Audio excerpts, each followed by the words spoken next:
හොඳයි. සුබ දවසක් වේවා සියලු දෙනාට. අදත් ඔබ සමග සාකච්ඡා කරන්න බලාපොරොත්තු වෙන අලුත් පාඩමක්. අද දවසේ ඔබත් එක්ක කතා කරන්න බලාපොරොත්තු වෙන්නේ උසස් පෙළ විෂය නිර්දේශයට අදාළව තියෙන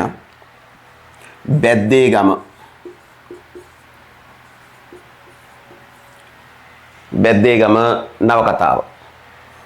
ඇත්තටම බැද්දේගම නවකතාව පිළිබඳව අපි සාකච්ඡා කරනවා කියලා කිව්වට අද දවසේ ඔබත් එක්ක මම සාකච්ඡා කරන්න බලාපොරොත්තු වෙන්නේ බැද්දේගම නවකතාවේ චරිත නිරූපණය. චරිත නිරූපණය කියන මාතෘකාව පිළිබඳව තමයි සාකච්ඡා කරන්නේ. ඒකෙනොත් චරිත නිරූපණය යටතේ ගොඩක් දේවල් අපිට සාකච්ඡා කරන්න තියෙනවා. යටතේ අපි කතා කරන්න බලාපොරොත්තු වෙනවා සිලිඳුගේ චරිතය.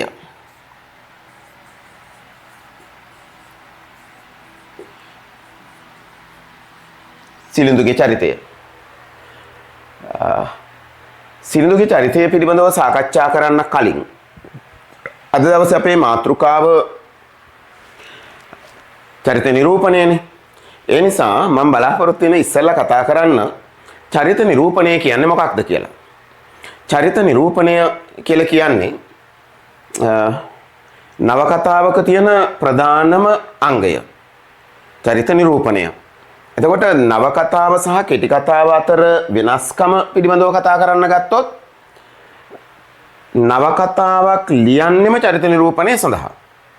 චරිතයක් නිරූපණය කරන එකම තමයි හරි චරිතයක් නිරූපණය කරන එකම තමයි නවකතාවේ ප්‍රමුඛතම ලක්ෂණය.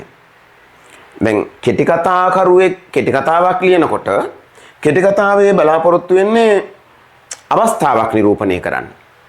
අවස්ථා නිරූපණය තමයි කෙටි කතාවේ ප්‍රමුඛ පරමාර්ථය. අවස්ථාව තුල චරිතයක් නිරූපණය විය හැකියි. ගැන කෙටි කතාකරුවාගේ මූලික පරමාර්ථය නෙමෙයි චරිත නිරූපණය. අවස්ථා නිරූපණය, සිද්ධි නිරූපණය. හැබැයි නවකතාකරුවාගේ ප්‍රමුඛතම ලක්ෂණය සහ අරමුණ බවට පත් වෙන්නේ චරිත නිරූපණය කිරීම. හරිද? මේ කාරණේ ඔබ මතක තියාගන්න ඕන. චරිත නිරූපණය පිළිබඳව. එතකොට මේ එඩිත් වෝටන්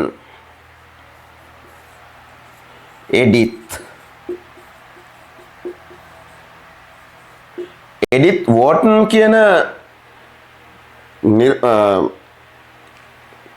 විචාරිකාව එහෙම නැත්නම් අපි කියනවා ලේඛිකාව චරිත නිරූපණය පිළිබඳව මෙහෙම අදහසක් කියලා තියෙනවා. ඒක අපිට වැදගත් වෙයි. දැන් සාමාන්‍යයෙන් විභාගයට ප්‍රශ්නයක් හදද්දිත් ඇතැම් විට අහන්න පුළුවන් චරිත නිරූපණය කියන්නේ මොකක්ද කියලා හඳුන්වලා දීලා චරිත නිරූපණය කියන්නේ මොකක්ද කියලා හඳුන්වලා දීලා ඊට පස්සේ කිසියම් චරිතයක් පිළිබඳ විග්‍රහයක් කරන්න අහන්න පුළුවන්. ඒ නිසා අපි මේ චරිත නිරූපණය කියන්නේ මොකක්ද කියන එක ගැන චූටි අදහසක් ඔළුවේ හදාගන්න එක වැදගත් වෙනවා. එතකොට මම මේ කියන්නාව අදහස තමයි එඩිත් වෝටන් කියන ලේඛිකාව චරිත නිරූපණය ගැන දක්වන මතය නැත්නම් අදහස. ඇය කියනවා මෙහෙම. කෙටි කතා කරුවා අවස්ථාවක් නිරූපණය කිරීමට උත්සාහ දරන අතර නවකතා කරුවා විමසිලිමත් වන්නේ සාර්ථක ලෙස චරිත නිරූපණය කිරීම සඳහාය. හරි මම මේ අදහස ආයිත් ඔබට කියන්න. මේක වැදගත් වෙයි ඔයාලට පොඩ්ඩක් ලියා ගන්න එක සටහන් කරගන්න එක වැදගත් වෙයි. ඒ නිසා මම මේ අදහස නැවත ඔබට කියනවා. පහසුවෙන් මතක තියාගන්න. ඇය කියන්නේ මෙහෙම එඩිත් වෝටන් ඇතැම් පොත්වල ඉඩිත් කියලාත් සඳහන් වෙනවා. අපේ කටේ හුරුවට මේ නම් වල යම් යම් දේවල් තියෙන්න පුළුවන් නේ. වෙනස්කම් තියෙන්න පුළුවන් උච්චාරණේ. ඒකට එඩිත් වෝටන්. ඇය කියනවා මෙහෙම. මම අර කලින් කියපු අදහසමයි ආයි කියන්නේ. කෙටි කතා කරුවා අවස්ථාවක් නිරූපණය කිරීමට උත්සාහ දරන අතර නවකතා කරුවා විමසිලිමත් වන්නේ සාර්ථක ලෙස චරිත නිරූපණය කිරීම සඳහාය කියලා. එතකොට මේ කියන අදහස ඔබට පැහැදිලි වෙන්න ඇති. ඊට පස්සේ හරි එඩිත් වෝටන්ගේ අදහස මම ලියන්න වෙයිද? ඔව්. ඒ අදහස ලියන්න ඕනේ. අදහස නිරවුල්නේ. ඒ කියන්නේ අපි ගත්තොත් එහෙම ඇයි කියන්නේ අර මම කලින් මුලින්ම කියපු අදහසම තමයි. මොකද්ද? කෙටි කතා කරුවා අවස්ථාවක් නිරූපණය කරනවා. ඒක ගැන අවධානය යොමු කරනවා. නවකතා කරුවා චරිතයක් නිරූපණය කරනවා. ඊට පස්සේ මේ ගැන අදහස් දක්වන තව නිර්මාණකරුවෙක් ඉන්නවා. ඔහු මෙහෙම ප්‍රකාශ කරනවා. ඒ කියන්නේ ඒ නිර්මාණකරුවා E.M. Foster. E.M.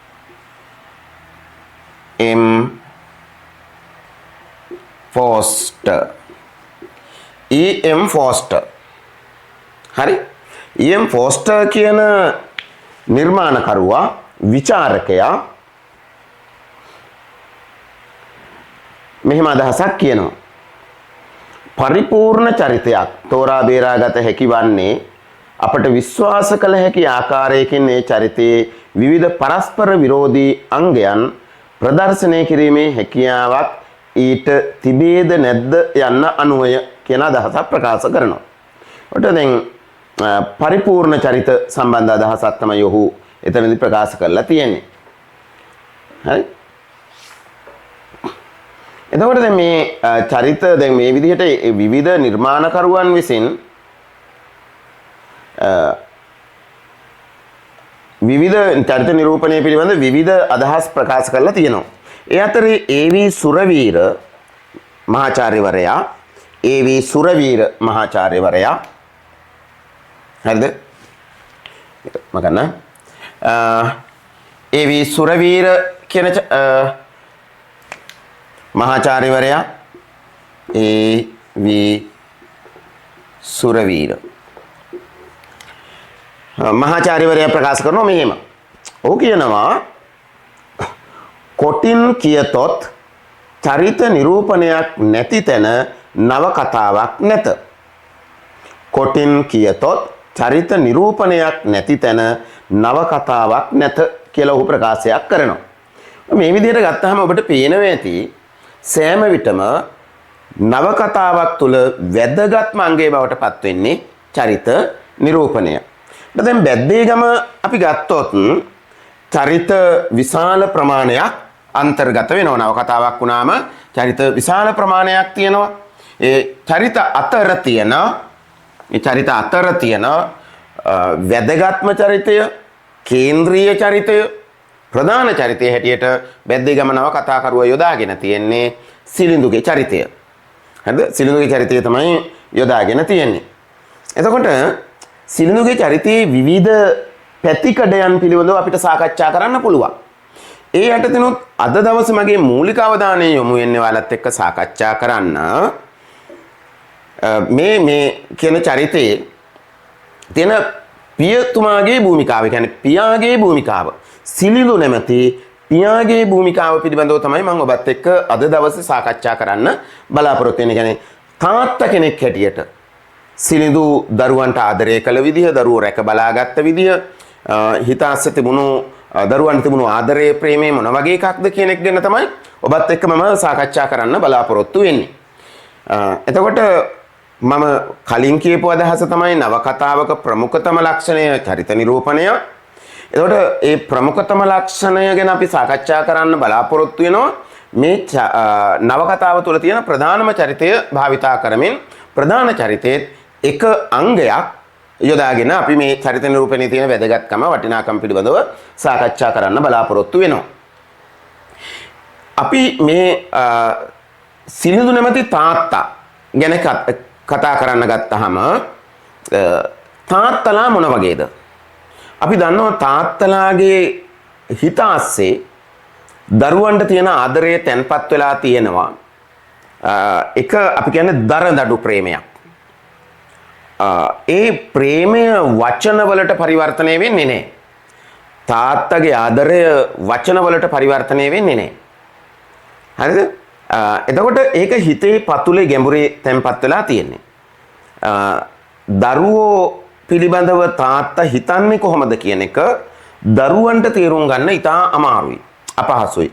හේතුව කිසිම විටක තාත්තා දරුවන් පිළිබඳව තියෙන හැඟීම දරුවොත් එක්ක බෙදා හදා ගන්න උත්සාහ කරන්නේ නැති නිසා. එකක් ඒක.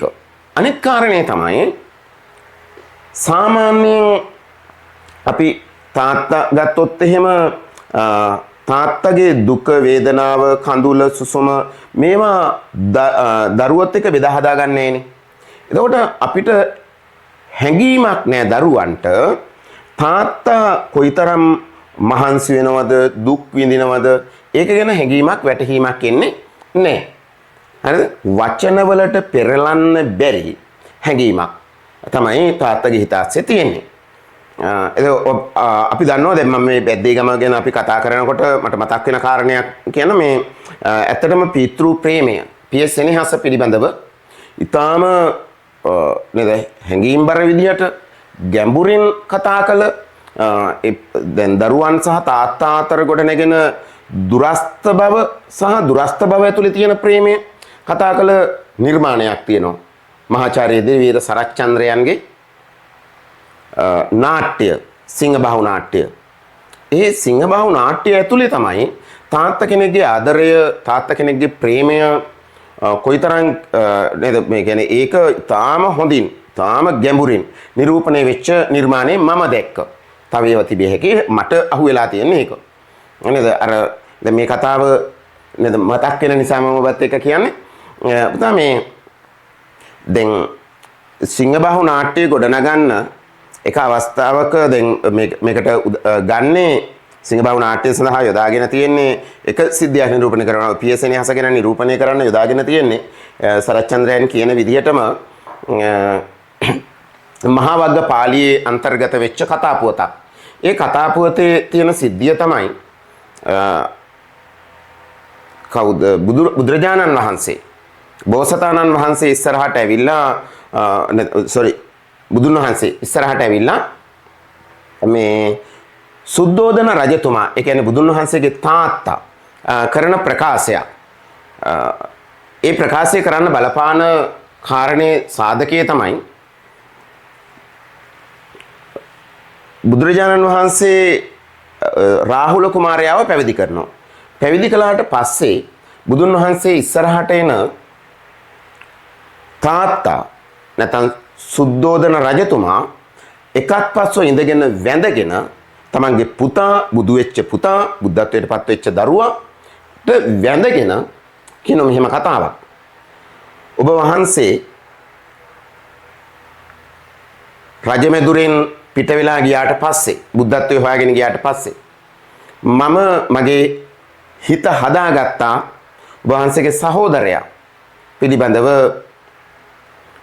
කල්පනා කරලා නන්ද කුමාරයා පිළිබඳව එයාගෙන ඊට පස්සේ ඔබ වහන්සේ බුද්ධත්වයට පත් වෙලා කිඹුල්වතට වැඩියා. කිඹුල්වතට ආවට පස්සේ නන්ද කුමාරයා පැවිදි වෙනවා.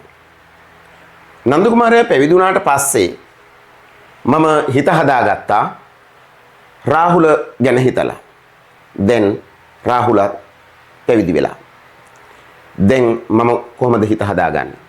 ඒ නිසා බුදුහාමුදුරනේ මම එක ඉල්ලීමක් කරනවා.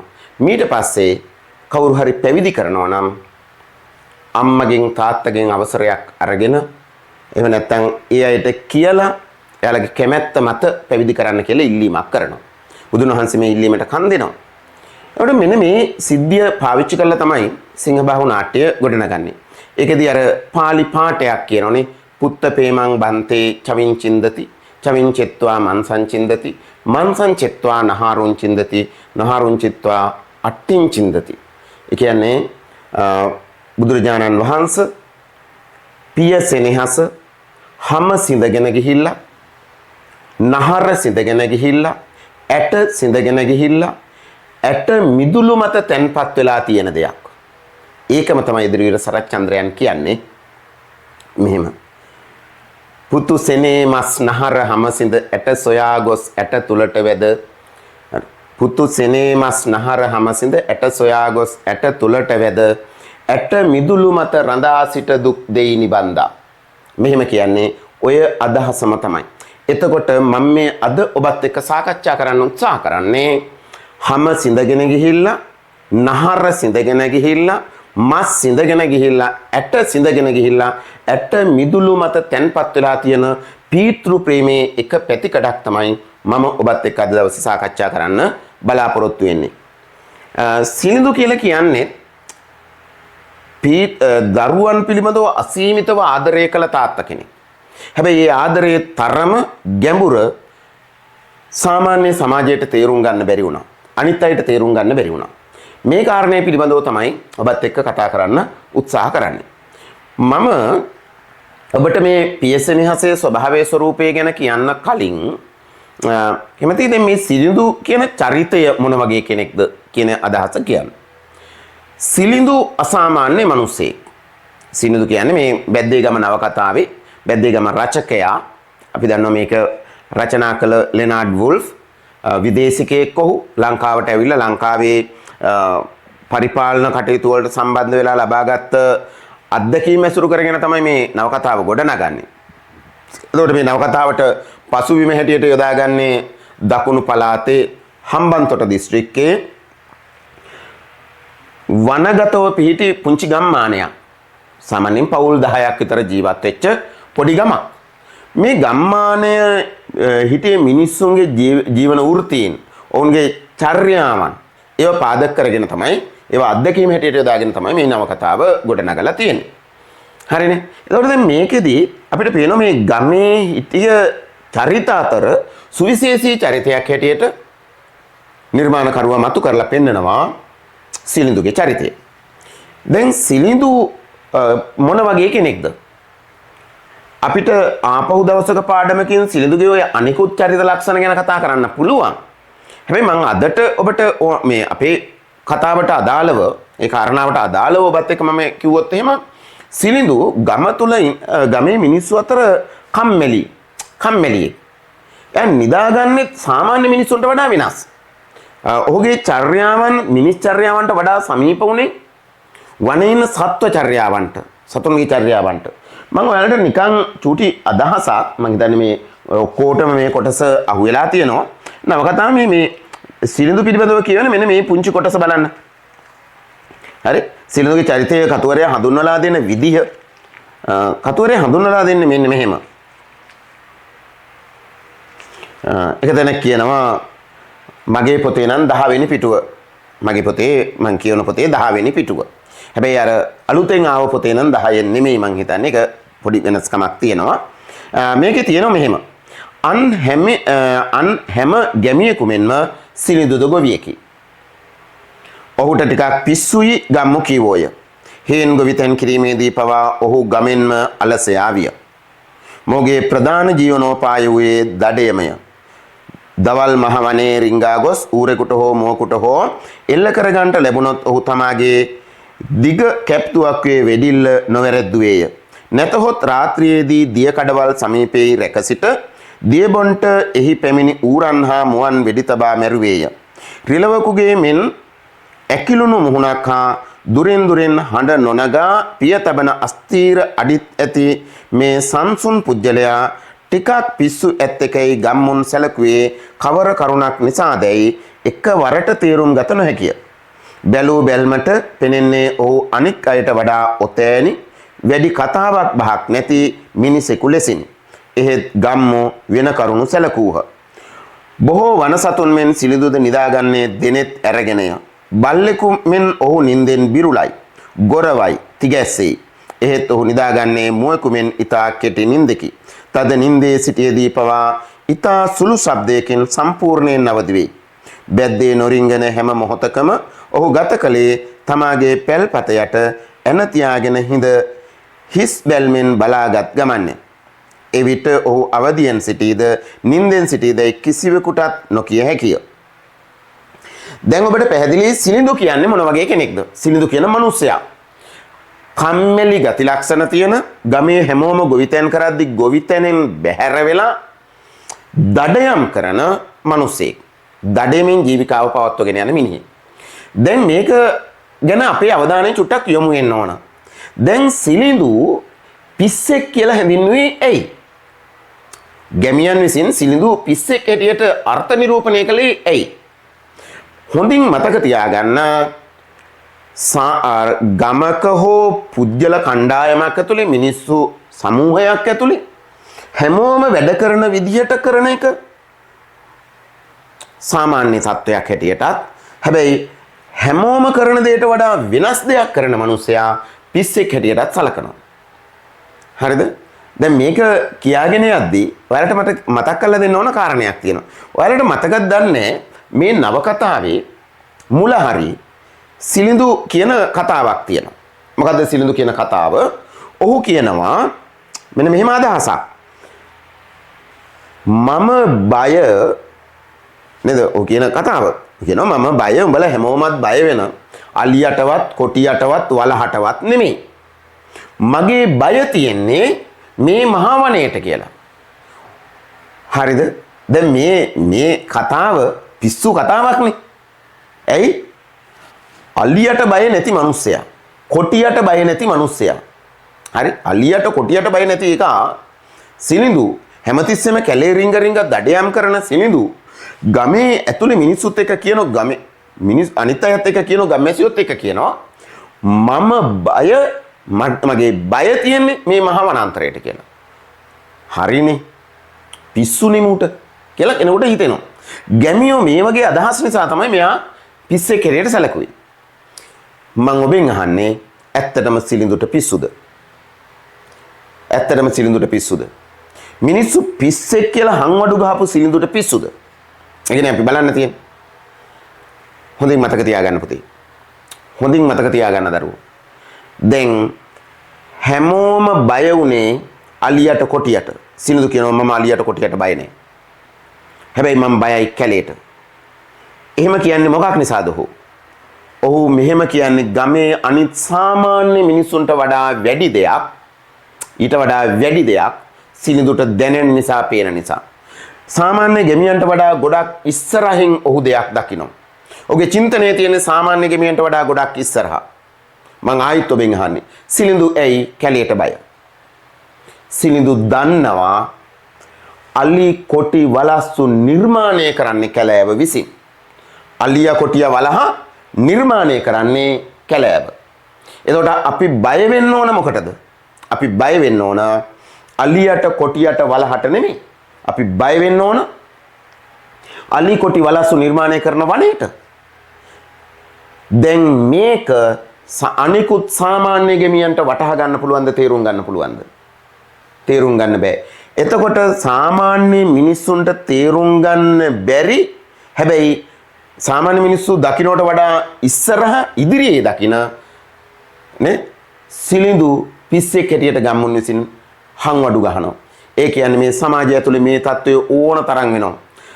සාමාන්‍ය දැනුමට වඩා වැඩි දැනුමක් තියෙන, සාමාන්‍ය දැක්මට වඩා වැඩි දැක්මක් සහිත මිනිස්සෙක් සාමාන්‍ය මිනිස්සු දකින්නට වඩා වෙනස් දෙයක් ප්‍රකාශ කළාම ඒක පිස්සු අදහසක් හැටියට සලකලා පිස්සෙක් හැටියට හංවඩු ගහලා ඔහු සමාජයෙන් කොන් කරලා ඈත් කරන්න ඉඩක් තියෙනවා. සිලිඳුටත් මේක වෙන්නේ. සිලිඳු පිස්සෙක් වෙන්නේ ඔහු පිස්සෙක් වෙච්ච නිසා නෙමෙයි. සමාජයේ හුඟක් අය පිස්සෝ බවට පත් වෙන්නේ ඔවුන් පිස්සන් නිසා නෙමෙයි. අනිත් අය විසින් පිස්සන් හැටියට අර්ථකථනය කරන නිසා. හැබැයි මෙතන සිලිඳුගේ තේරුම් ගන්න දෙයක් තියෙනවා. කවුරු කොහොම කිව්වත්, ඔහු මොන විදියට හංවඩු ගෙවුවත්, ඔහු පිස්සෙක් හැටියට සැලකුවත්, ඔහු ඔහුගේ මතය ප්‍රකාශ කරනවා. ඔහු ඔහුගේ මතය වෙනුවෙන් පෙනී ඉන්නවා. ඔහු ඔහුගේ අදහස වෙනස් කරගන්නේ. ඔහු ඇත්ත කියලා විශ්වාස කරන දේ ඔහු එහෙමම ප්‍රකාශ කරනවා සහ ඒ වෙනුවෙන් පෙනී ඉන්නවා.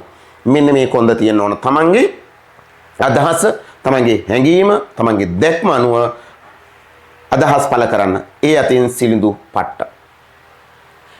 මේ කැලේ හිටියේ වැද්දා මාර දැනුමක් තියෙන, දැක්මක් තිබුණු කෙනෙක්. මට අනුව නම් මාර විප්ලවවාදියෙක්. මං කැමැති ඔබත් එක්ක මේ පැත්ත ගැන කතා කරන්න.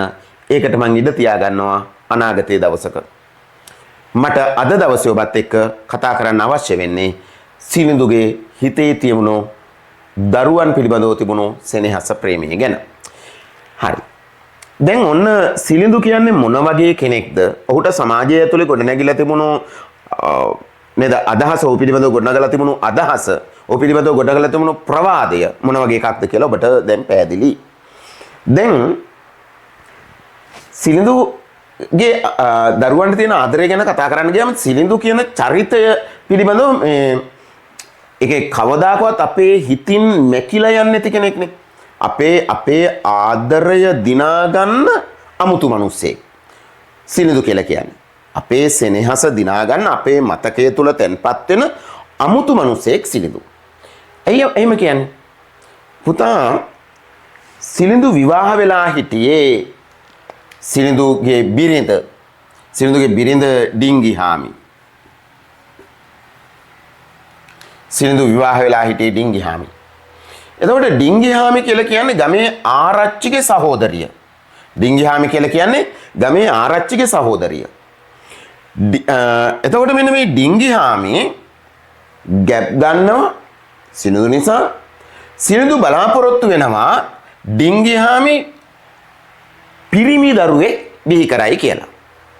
පිරිමි පුතෙක් බිහි කරයි කියලා. නේද? පිරිමි පුතෙක්. මේ ගැන පොඩි අදහසක් කියන්න ඕනේ. අපි දන්නවා මේ වනගත ගම්මානවල මිනිස්සුන්ට ජීවත් වෙද්දී ශ්‍රමයේ කායික ශ්‍රමයට ලොකු වටිනාකමක් තිබුණා. එතකොට මේ කටු අකුල් වලින් පිරුණු අලි කොටි වලස්සු ඉන්න මහ පොළොව එක්ක ඔට්ටු වෙන නේද බඩවියත සරි කරගන්න මේ එදා වේල හොයාගන්න ජීවත් වෙන්න අප්‍රමාණව කැප කරන්න වුණා. එහෙම නැති අයට ජීවත් වෙන්න අමාරුයි. මහ පොළොවත් එක්ක හරියට ඔට්ටු වෙන්න වුණා. විශේෂයෙන්ම හම්බන්තොට මේ ප්‍රදේශයේ වගේ වියලි කරකස මහ පොළොව සරු පසක් බවට පත් කරන්න ඒ වේලිච්ච පොළොවෙන් අස්වැන්න ගන්න මහ පොළොව තෙත් වෙනකල් දාඩිය හලන්න වුණා. රෑ එළි වෙනකල් නිදි මරලා හේන් රකින්න වුණා. එහෙම තමයි මේ මිනිසුන්ගේ නේද ආහාර වේල හොයාගත්තේ වෙන දෙයක් නෙමෙයි කෑම ටික හොයාගත්තේ ඉච්චර මහන්සි වෙලා. මහ පොළොව තෙත් වෙනකල් දාඩිය හෙලලා. ඇස් කෙවෙනි රතු වෙනකල් නිදි මරලා. එහෙම තමයි මේ මිනිස්සු තමන්ගේ ආහාර වේල හොයාගත්තේ. එතකොට ඒ නිසා මේ කියන කෘෂිකාර්මික ග්‍රාමීය සමාජයට ශ්‍රමය අතිශය වැදගත් සාධකයක් වුණා. ඒ නිසා අපේ ජන සමාජය තුළ හැදිලා තිබුණ මතයක් ගැහැණියක් නම් පුතෙක් බිහි කරන්න ඕන. පුතෙක් බිහි කරන්න ඕන. මේකනේ අර රත්නශ්‍රී විජේසිංහ මට මතක හැටියට එක වෙලාවක කියනෝ නේද අර ජයශ්‍රී මා හාමුදුරුවෝ ගාවට ගිහිල්ලා බාහිර වෙලා අර කාන්තාවක් දරුවෙක් ඉල්ලන්නේ. එතන කියනවා රත්නශ්‍රී විජේසිංහ යන්නේ ගීතයේ ලියන එක තැනක ජයසිරි මහ සාමිනි මම පිරිමි පුතෙක් පැතුවා. නිකම් පුත්තු නෙමෙයි ඕනතරම් පුතුන් සිටිය හැකි. හැබැයි අපේ මහ පොළොවට මේ කියන යුගයේ ඕන උනේ පිරිමි පුතු. අදටත් ඕන පිරිමි පුතු. පිරිමි පුතෙක් කියලා කියන්නේ හැම පුතාම පිරිමි පුතෙක් වෙන්නේ. මම කිව්වේ මේ අභියෝගයේ දිනන්න පුළුවන් මහ පොළොව සමග සටන් වදින්න පුළුවන් නේ. එහෙම පුතෙක් ශක්තිමත් පුතෙක් අවශ්‍ය වුණා. එතකොට ඒක තමයි කිව්වේ අර සිරිපාදේ වන්දවන්න ඉසෝලියල් බැඳලා ජයසිරි මහ සාමිනි මම පිරිමි පුතෙක් පැතුවා. එතකොට මේ ලාංකික ජන සමාජයේ විඥාණය මෙතන තමයි මේ සිතුවිල්ල තිබුණේ. සිලිඳු ඩිංගිහාමිගෙන් බලාපොරොත්තු වෙනවා සිලිඳු. ඩිංගිහාමිගෙන් බලාපොරොත්තු වෙනවා පිරිමි පුතෙක්. පිරිමි පුතෙක්. වචනේ මතක තියාගන්න කොල්ලෝ ඉන්නවනම් මෙතන අහගෙන. පිරිමි පුතෙක්. නිකම් පුතෙක් නෙමෙයි. එතකොට මෙන්න මේ පිරිමි පුතෙක් අපේක්ෂා කළාට ඩිංගිහාමි විසින් බිහි කරන්නේ ගැහැණු දරුවන්. ගැහැණු දරුවන් දෙන්නෙක්. එක්කෙනෙක් පුංචි මෙනිකා අනිත් එක්කෙනා හින්නිහාමි. එතකොට සිලිඳුගේ බිරිඳ පුංචි මෙනිකා සහ හින්නිහාමි කියන දරුවන් දෙන්නව ප්‍රසූත කරනවා. හැබැයි සිලිඳුගේ අපේක්ෂාව තිබුණේ තමන්ගේ බිරිඳ පුතෙක් බිහි කරයි කියලා. දැන් වගේ ස්කෑන් කරන්න ක්‍රම තිබුණේ නැහනේ. දැන් වගේ ඒවා වේලාසන දැනගන්න ක්‍රම තිබුණේ නැහනේ. මේ වනගත පරිසරය ඇතුලේ එහෙම ක්‍රම තිබුණේ නැහැ. හරිද? ඒකට අර ජන සමාජය ඇතුලේ තියෙන විවිධ ක්‍රම අනුගමනය කරන්න නැතිනේ. යනෝනේ එක මතවාද. දැන් අම්මගේ හැඩරුව මෙහෙම වුණොත් පුතෙක්, මෙහෙම වුණේ දුවෙක් වගේ ඒවා. ඒවා අවිද්‍යාත්මකයිනේ. විද්‍යාත්මක ක්‍රම නෙමෙයිනේ. එතකොට කොහොම හරි ඒ පැරණි ජන සමාජය කියන්නේ මේ කියන ග්‍රාමීය සමාජය ඇතුලේ දරුවා බිහි වුණාට පස්සේ තමයි හරියටම දැනගන්න පුළුවන් පුතාද දුවද කියලා. දැන් නම් වේලාසන පුළුවන්. දැන් පුතෙක්ගේ හඬ අපේක්ෂාවෙන් මිදුලට වෙලා බලාගෙන හිටිය සිලිඳුට ගේ මේකත් කියන්න ඕන කාරණයක්. ඒ කාලේ දැන් වගේ රෝහලට ගිහිල්ලා නෙමෙයි දරුවන්ව බිහි වුණේ. දරුවා බිහි වුණේ ඒ නිවස තුලම තමයි. එතකොට වින්නබු අම්බ තමයි මේ දරුවව එළියට ගන්න වැඩේ මේ කාර්යයට හවුල් වුණේ. එතකොට මේ ඩිංගිහාමි දරුවන් ප්‍රසූත කරන මොහොතේ ඇයට ඒ ලකුණු පහළ වෙනකොට ගමේ ඉන්න මේ කාර්යය පිළිබඳව පළපුරුදු තියෙන වින්නබු අම්මලා අම්ම කෙනෙක් මෙතෙන්ට සම්බන්ධ වෙනවා. ගමේ තවත් කාන්තාව මේ වැඩේට සම්බන්ධ වෙනවා මෙතෙන්ට එනවා. එතකොට එක කාන්තාවක් දරුවෙක් බිහි වුණාට පස්සේ එළියට ඇවිල්ලා සින්දුර කතා කරලා කියනවා දුවල දෙන්නෙක් බිහි වුණු බව. පුතෙක් අපේක්ෂාවෙන් හිටිය සිලිඳුට දැනගන්න ලැබෙනවා තමන්ගේ බිරිඳ දුවෙක් නෙමෙයි දුවල දෙන්නෙක් බිහි කළ බව. ඔයාලා හිතන්නේ සිලිඳුට මොකද්ද හිතෙන්නේ නැති? සිලිඳුගේ සියලු බලාපොරොත්තු කඩාගෙන වැටෙනවා. ඉච්ඡා බංගත්තයටපත් වෙන්නේ නැති. ඔය අපේක්ෂා කළ දේ සිද්ධ වුණේ නැහැ. හරි? අපේක්ෂා කළ දේ සිද්ධ වුණේ නැහැ. ඔහුට කේන්ති යනවා. කේන්තිය දරා ගන්න බැරි වෙනවා ඔහුට. එකපාරම කඩාගෙන බිඳගෙන ගේ ඇතුළට දුවන සිලිඳු මොකද කරන්නේ? කෝපයෙන් යුතුව බිරිඳට පහර දෙනවා. මං හිතන්නේ මේ නවකතාව කියවපු ඕන කෙනෙක්ගේ හිත සසල වෙනවා මේ සිදුවීමෙන්. මේ සිදුවීමෙන් හිත සසල නොවන කෙනෙක් ඉන්න විදිහක් නැහැ. එතකොට ඔහු තමන්ගේ බිරිඳට බැන වදිනවා. බැන වැදිලා නිකන් ඉන්නේ. අර දරුවව බිහි කරලා වේදනාවෙන් පැලේ පැදුර මත වැතිරිලා ඉන්න බිරිඳගේ හිසට සහ පපුවට අමානුෂික ලෙස පහර දෙන්න පටන් ගන්නවා සිලිඳු.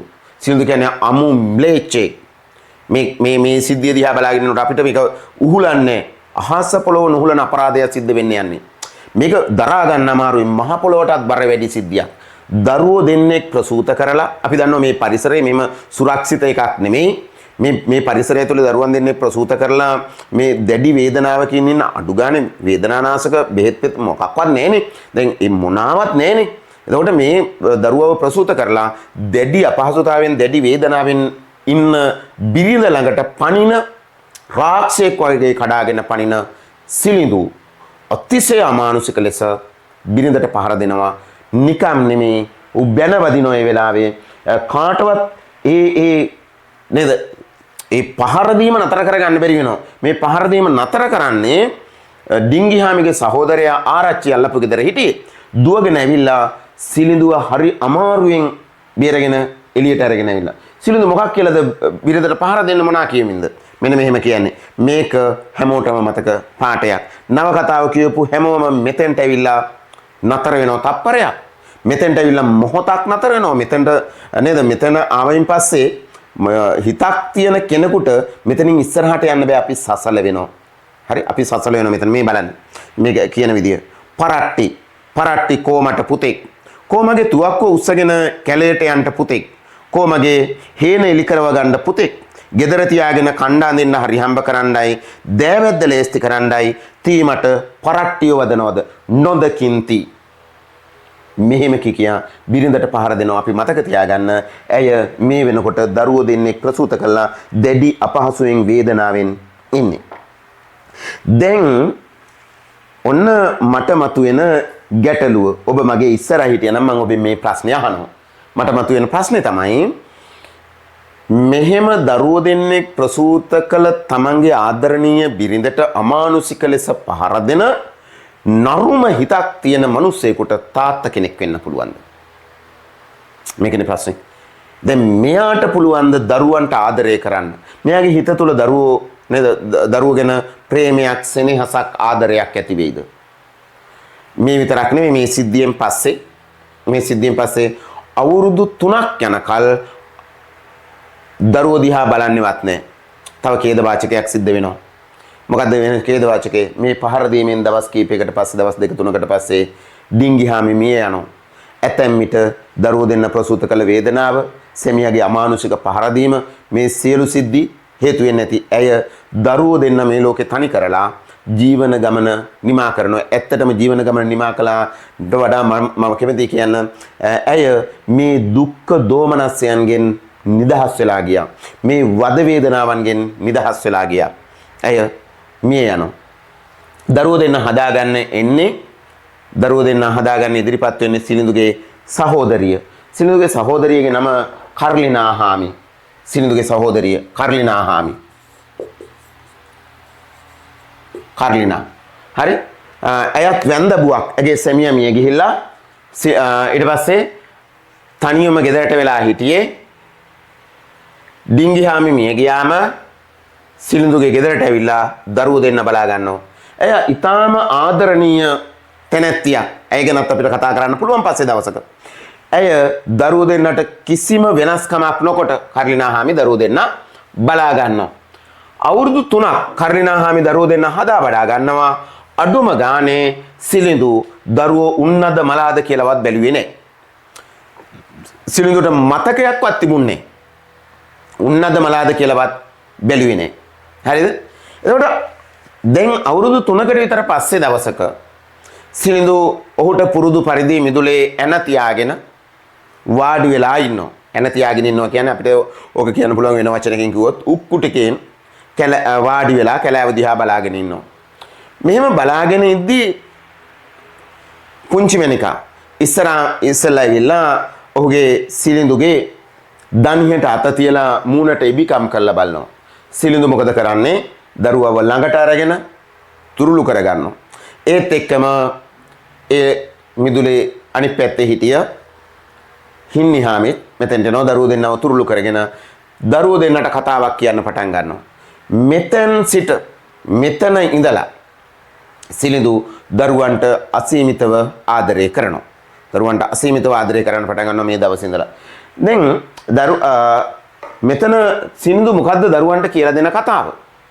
සිලිඳු කියලා දෙන්නේ ඔහු කැලෑවේදී ඔහු ලැබපු අත්දැකීම්. කැලෑව තුල ඔහු ලැබපු අත්දැකීම් තමයි ඔහු මේ කියලා දෙන්නේ. කොටි දෙනක් පිළිබඳ කතාවක් කියන්නේ මේ නව කතාව කියවපු අයට මතක ඇති. කොටි දෙනක් පිළිබඳ කතාවක් තමයි මේ කියන්නේ. මෙන්න මෙහෙමයි මේ සිදුවීම තියෙන්නේ මගේ පොතේ 15 වෙනි පිටුවේ. ඔයාලගේ පොතේ ඔක ඇතැම්මිට ටිකක් වෙනස් වෙන්න පුළුවන්. දරුවෝ දෙන්න මෙන්න මේ දරුවෝ දෙන්නට ආදරය කරන්න පටන් ගත්ත තැන මෙතන සන්ධිස්ථානයක්නේ. හරි? එතන කියනවා මෙහෙම. මම ඡේදෙම කියාගෙන යන්නන්නේ. පුංචි මණිකාටත් හින්නි හාමිටත් 3 අවුරුදු වයස වන තුරු උන් ඉන්නවාද මලාද කියාවත් සිලිඳු නොබැලූ තරම්ය. මිදුලේ හෝ පිලේ හෝ සිටි දරුවන් සිලිඳු නොදුටුවේය. කිසි දිනක උන් ගැන කතාද නොකළේය. එහෙත් එක දවසක් ඔහු තමාගේ ගෙය ඉදිරිපිට එන බාගෙන සිටින විට පුංචි මණිකා සිලිඳු ළඟට ගොස් ඔහුගේ දනට අතදී ගාම්භීර ආකාරයකින් ඔහුගේ මුහුණ දෙස බැලුවාය. ඔහු දැරියගේ දෑතින් අල්ලා ළඟටගෙන තමාගේ දෙදන අතර ඈ සිටුවා ගත්තේය. ටික වේලාවක් ඇගේ දිනෙත දෙස බලා සිටි ඔහු පහත් ස්වරයකින් ඇයට කතා කරන්නට සැරසිනේ. ඔන්න ඔහොම තමයි සිලිඳුගේ හිත තුල තිබුණු දරු සෙනෙහස අවදි වෙන්න පටන් ගන්නෙ. දැන් ওই විදිහට දරුවන්ට ළඟට අරගෙන කතාවක් කියන්න පටන් ගන්න සිලිඳු කැලෑව පිළිබඳව බොහෝ විස්තර කියනවා. කැලෑව ගැන ගොඩක් දේවල් කියනවා. දරුවෝ දෙන්නත් තාත්තා ළඟට වෙලා තාත්තා කියන මේ කතන්දර අහගෙන ඉන්නවා. දරුවෝ දෙන්නත් තාත්තට සමීප වෙන්න පටන් ගන්නවා. මේ අය අතර තාම සමීප ආදරණීය බැඳීමක් ඇති වෙනවා. දරු සෙනෙහසක් සිලිඳුගේ හිත තුල ජනිත වෙනවා. දැන් ඊට පස්සේ මොකද්ද වෙන්නේ? මම හිතනවා ඔබට මේ කියන අදහස පැහැදිලි වෙන්නේ නැති. මං කියාගෙන ආව කාරණේ ආපහුමත් මං ඔයාලට කිව්වොත් බෙද්දේගම නවකතාවේ ප්‍රධාන චරිතයේ සිලිඳු. අපි අද දවසේ කතා කරන්න බලාපොරොත්තු වෙන්නේ මේ සිලිඳු කියන චරිතය යොදාගෙන පාවිච්චි කරලා සිලිඳුගේ හිත තුළ දරුවන්ට තිබුණු ආදරය ගැන. හැබැයි අපිට කුකුසක් ඇති වෙනවා, කුතුහලයක් ඇති වෙනවා සිලිඳුගේ හිත ඇතුලේ දරුවන්ට ආදරයක් තිබුණාද කියලා. එහෙම කුතුහලයක් කුකුසක් ඇති වෙන්න බලපාන සාධකය තමයි දරුවෝ ප්‍රසූත කළ නිසා, දරුවෝ දෙන්න බිහි කළ නිසා සිලිඳු තමන්ගේ බිරිඳට පහර දීලා මරනවා. එතකොට තමන්ගේ දරුවෝ බිහි කළ නිසා තමන්ගේ බිරිඳ ඝාතනය කළ මිනිහෙක්ගේ හිත ඇතුලේ දරුවන්ට ආදරයක් තියෙන්න පුළුවන්ද කියලා. ඔව් ආදරය තියෙනවා. ඒ ආදරය මතු වෙන්නේ හිමින් ටිකක් පහු වෙලා. සමහර හැඟීම් ඉස්මතු වෙන්නේ එහෙම තමයි. එතකොට සිලිඳු දැන් දරුවෝ දෙන්න තුරුල් කරගෙන ළඟට අරගෙන කතා කියනවා. දැන් දරුවන්ට ආදරය කරන තාත්තා කෙනෙක්. දරුවන්ට ආදරය කරන තාත්තා කෙනෙක් මොකද්ද ඉස්සෙල්ලාම කරන්නේ? දරුවන්ව පෝෂණය කරන්න ඕන. කන්න බොන්න දෙන්න ඕන. ඔවුන්ට ආදරය සෙනෙහස දක්වන්න ඕන. දරුවන්ට අධ්‍යාපනය ලබා දෙන්න ඕන. සිලිඳු කිසිදාක දරුවෝ කුසගින්නේ තියන්නේ නැහැ. කිසිම දිනක දරුවන්ව කුසගින්නේ තියන්නේ නැහැ. ගමේ අනිත් බොහෝ දරුවන්ට දරුවෝ කුසගින්න ඉඳද්දී සිලිඳු කොහොම හරි දරුවෝ දෙන්නව පෝෂණය කරනවා. දරුවන්ට කන්න බොන්න දෙනවා. හරිද? දරුවෝ වැඩුණට පස්සේ තරමක් උස්මහත් වුණාම දරුවෝ ගෙන්නගෙන යනවා, මේ දරුවන්ව කැඳවගෙන යනවා කැලෑවට. කැලෑවගෙන කියලා දෙනවා. එතකොට සිලිඳුගේ චරිතයේ තියෙන එක ලක්ෂණයක් තමයි දරුවන්ට ඉගැන්වීම. දරුවන්ට ඉගැන්වීම. සිලිඳු දරුවන්ට ආදරය කරන නිසා දරුවන්ට උගන්වනවා. ඉගැන්වීම අතිශය වැදගත්. දැන් තියෙන ප්‍රශ්නේ සිලිඳු මොනවද ඉගැන්වුවේ?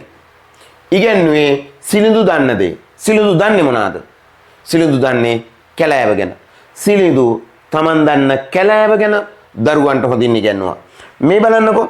සිලිඳු කියන්නේ මාර මිනිස්සෙක්. දැන් මම මේ කියන්න යන්නේ 21 වෙනි පිටුවේ තියෙන මෙහෙම ප්‍රකාශනයක්. මේ බලන්න. දරුවන් වැඩුණු පසු වනයේට යන විටක ඔවුන්ද පස්සෙන් අඬගාගෙන කැටුව යාම සිලිඳුගේ සිරිත විය. මේ ගැන ගම්මුන් පුදුමේනොත් පුදුමයටපත් වූ නමුත් සිලිඳු ඒ ගණනකට ගත්තේ නැත. හරිද? වනයේ මහා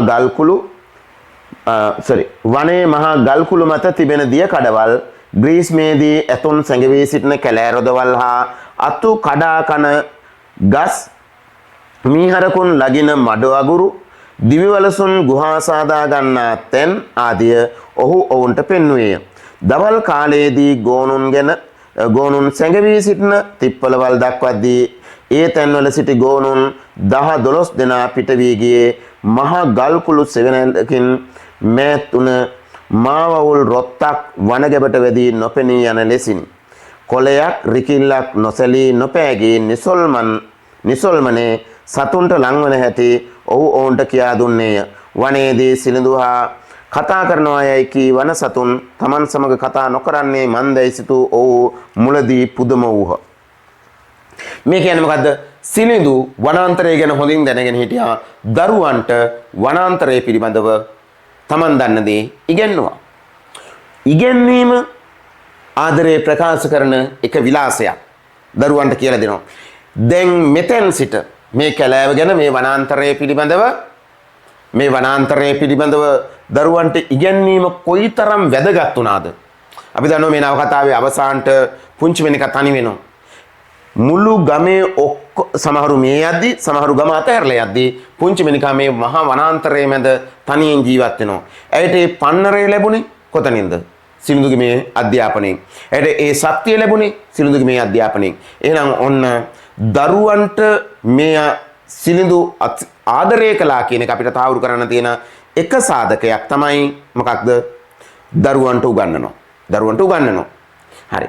ඊට පස්සේ දෙවෙනි කාරණේ තමයි කිව්වේ මේ දරුවන්ට ආදරය කරන තාත්තා කෙනෙක් හැටියට අපිට මෙයාව හඳුන ගන්න තියෙන ඊළඟ කාරණේ තමයි දරුවන්ව පෝෂණය කිරීම. කිසිදාක මේ දරුවෝ බඩගින්නේ තිව්වේ නැහැ. කුසගින්නේ මේ දරුවන්ව තිව්වේ නැහැ. ඒ කියන්නේ මේ දැන් අපිට නම් ඔයාලට නම් මේ යුගයේ අයට මේ බඩගින්න කියන්නේ මොකක්ද කියලාවත් දන්නේ නැහනේ. ඔබේ අම්මා තාත්තා බඩගින්නේ ඉඳගෙන හරි ඔබට ආහාර පාන ටික සපයනවනේ. ඒ කියන්නේ දැන් මේ නූතන සමාජය ඇතුලේ එහෙම ප්‍රශ්නයක් නැහැ. ගොඩක් අයට ඒ කියන්නේ මූලික අවශ්‍යතා ටික මේ ආහාර පාන සපයන වැඩි ඒක සිද්ධ වෙනවනේ. රජයෙන් හරි දෙනවනේ. මොනවා හරි සහනාධාර හැටියට හරි දෙනවනේ. හැබැයි බැද්දේගම කියන්නේ එහෙම තැනක් නෙමෙයි. මම ඔබට කියන්නම් බැද්දේගම මිනිස්සුන්ට මුහුණ පාන්න වෙලා තිබුණු ආහාර අර්බුදයේ ආහාර අයහේනියේ තරම.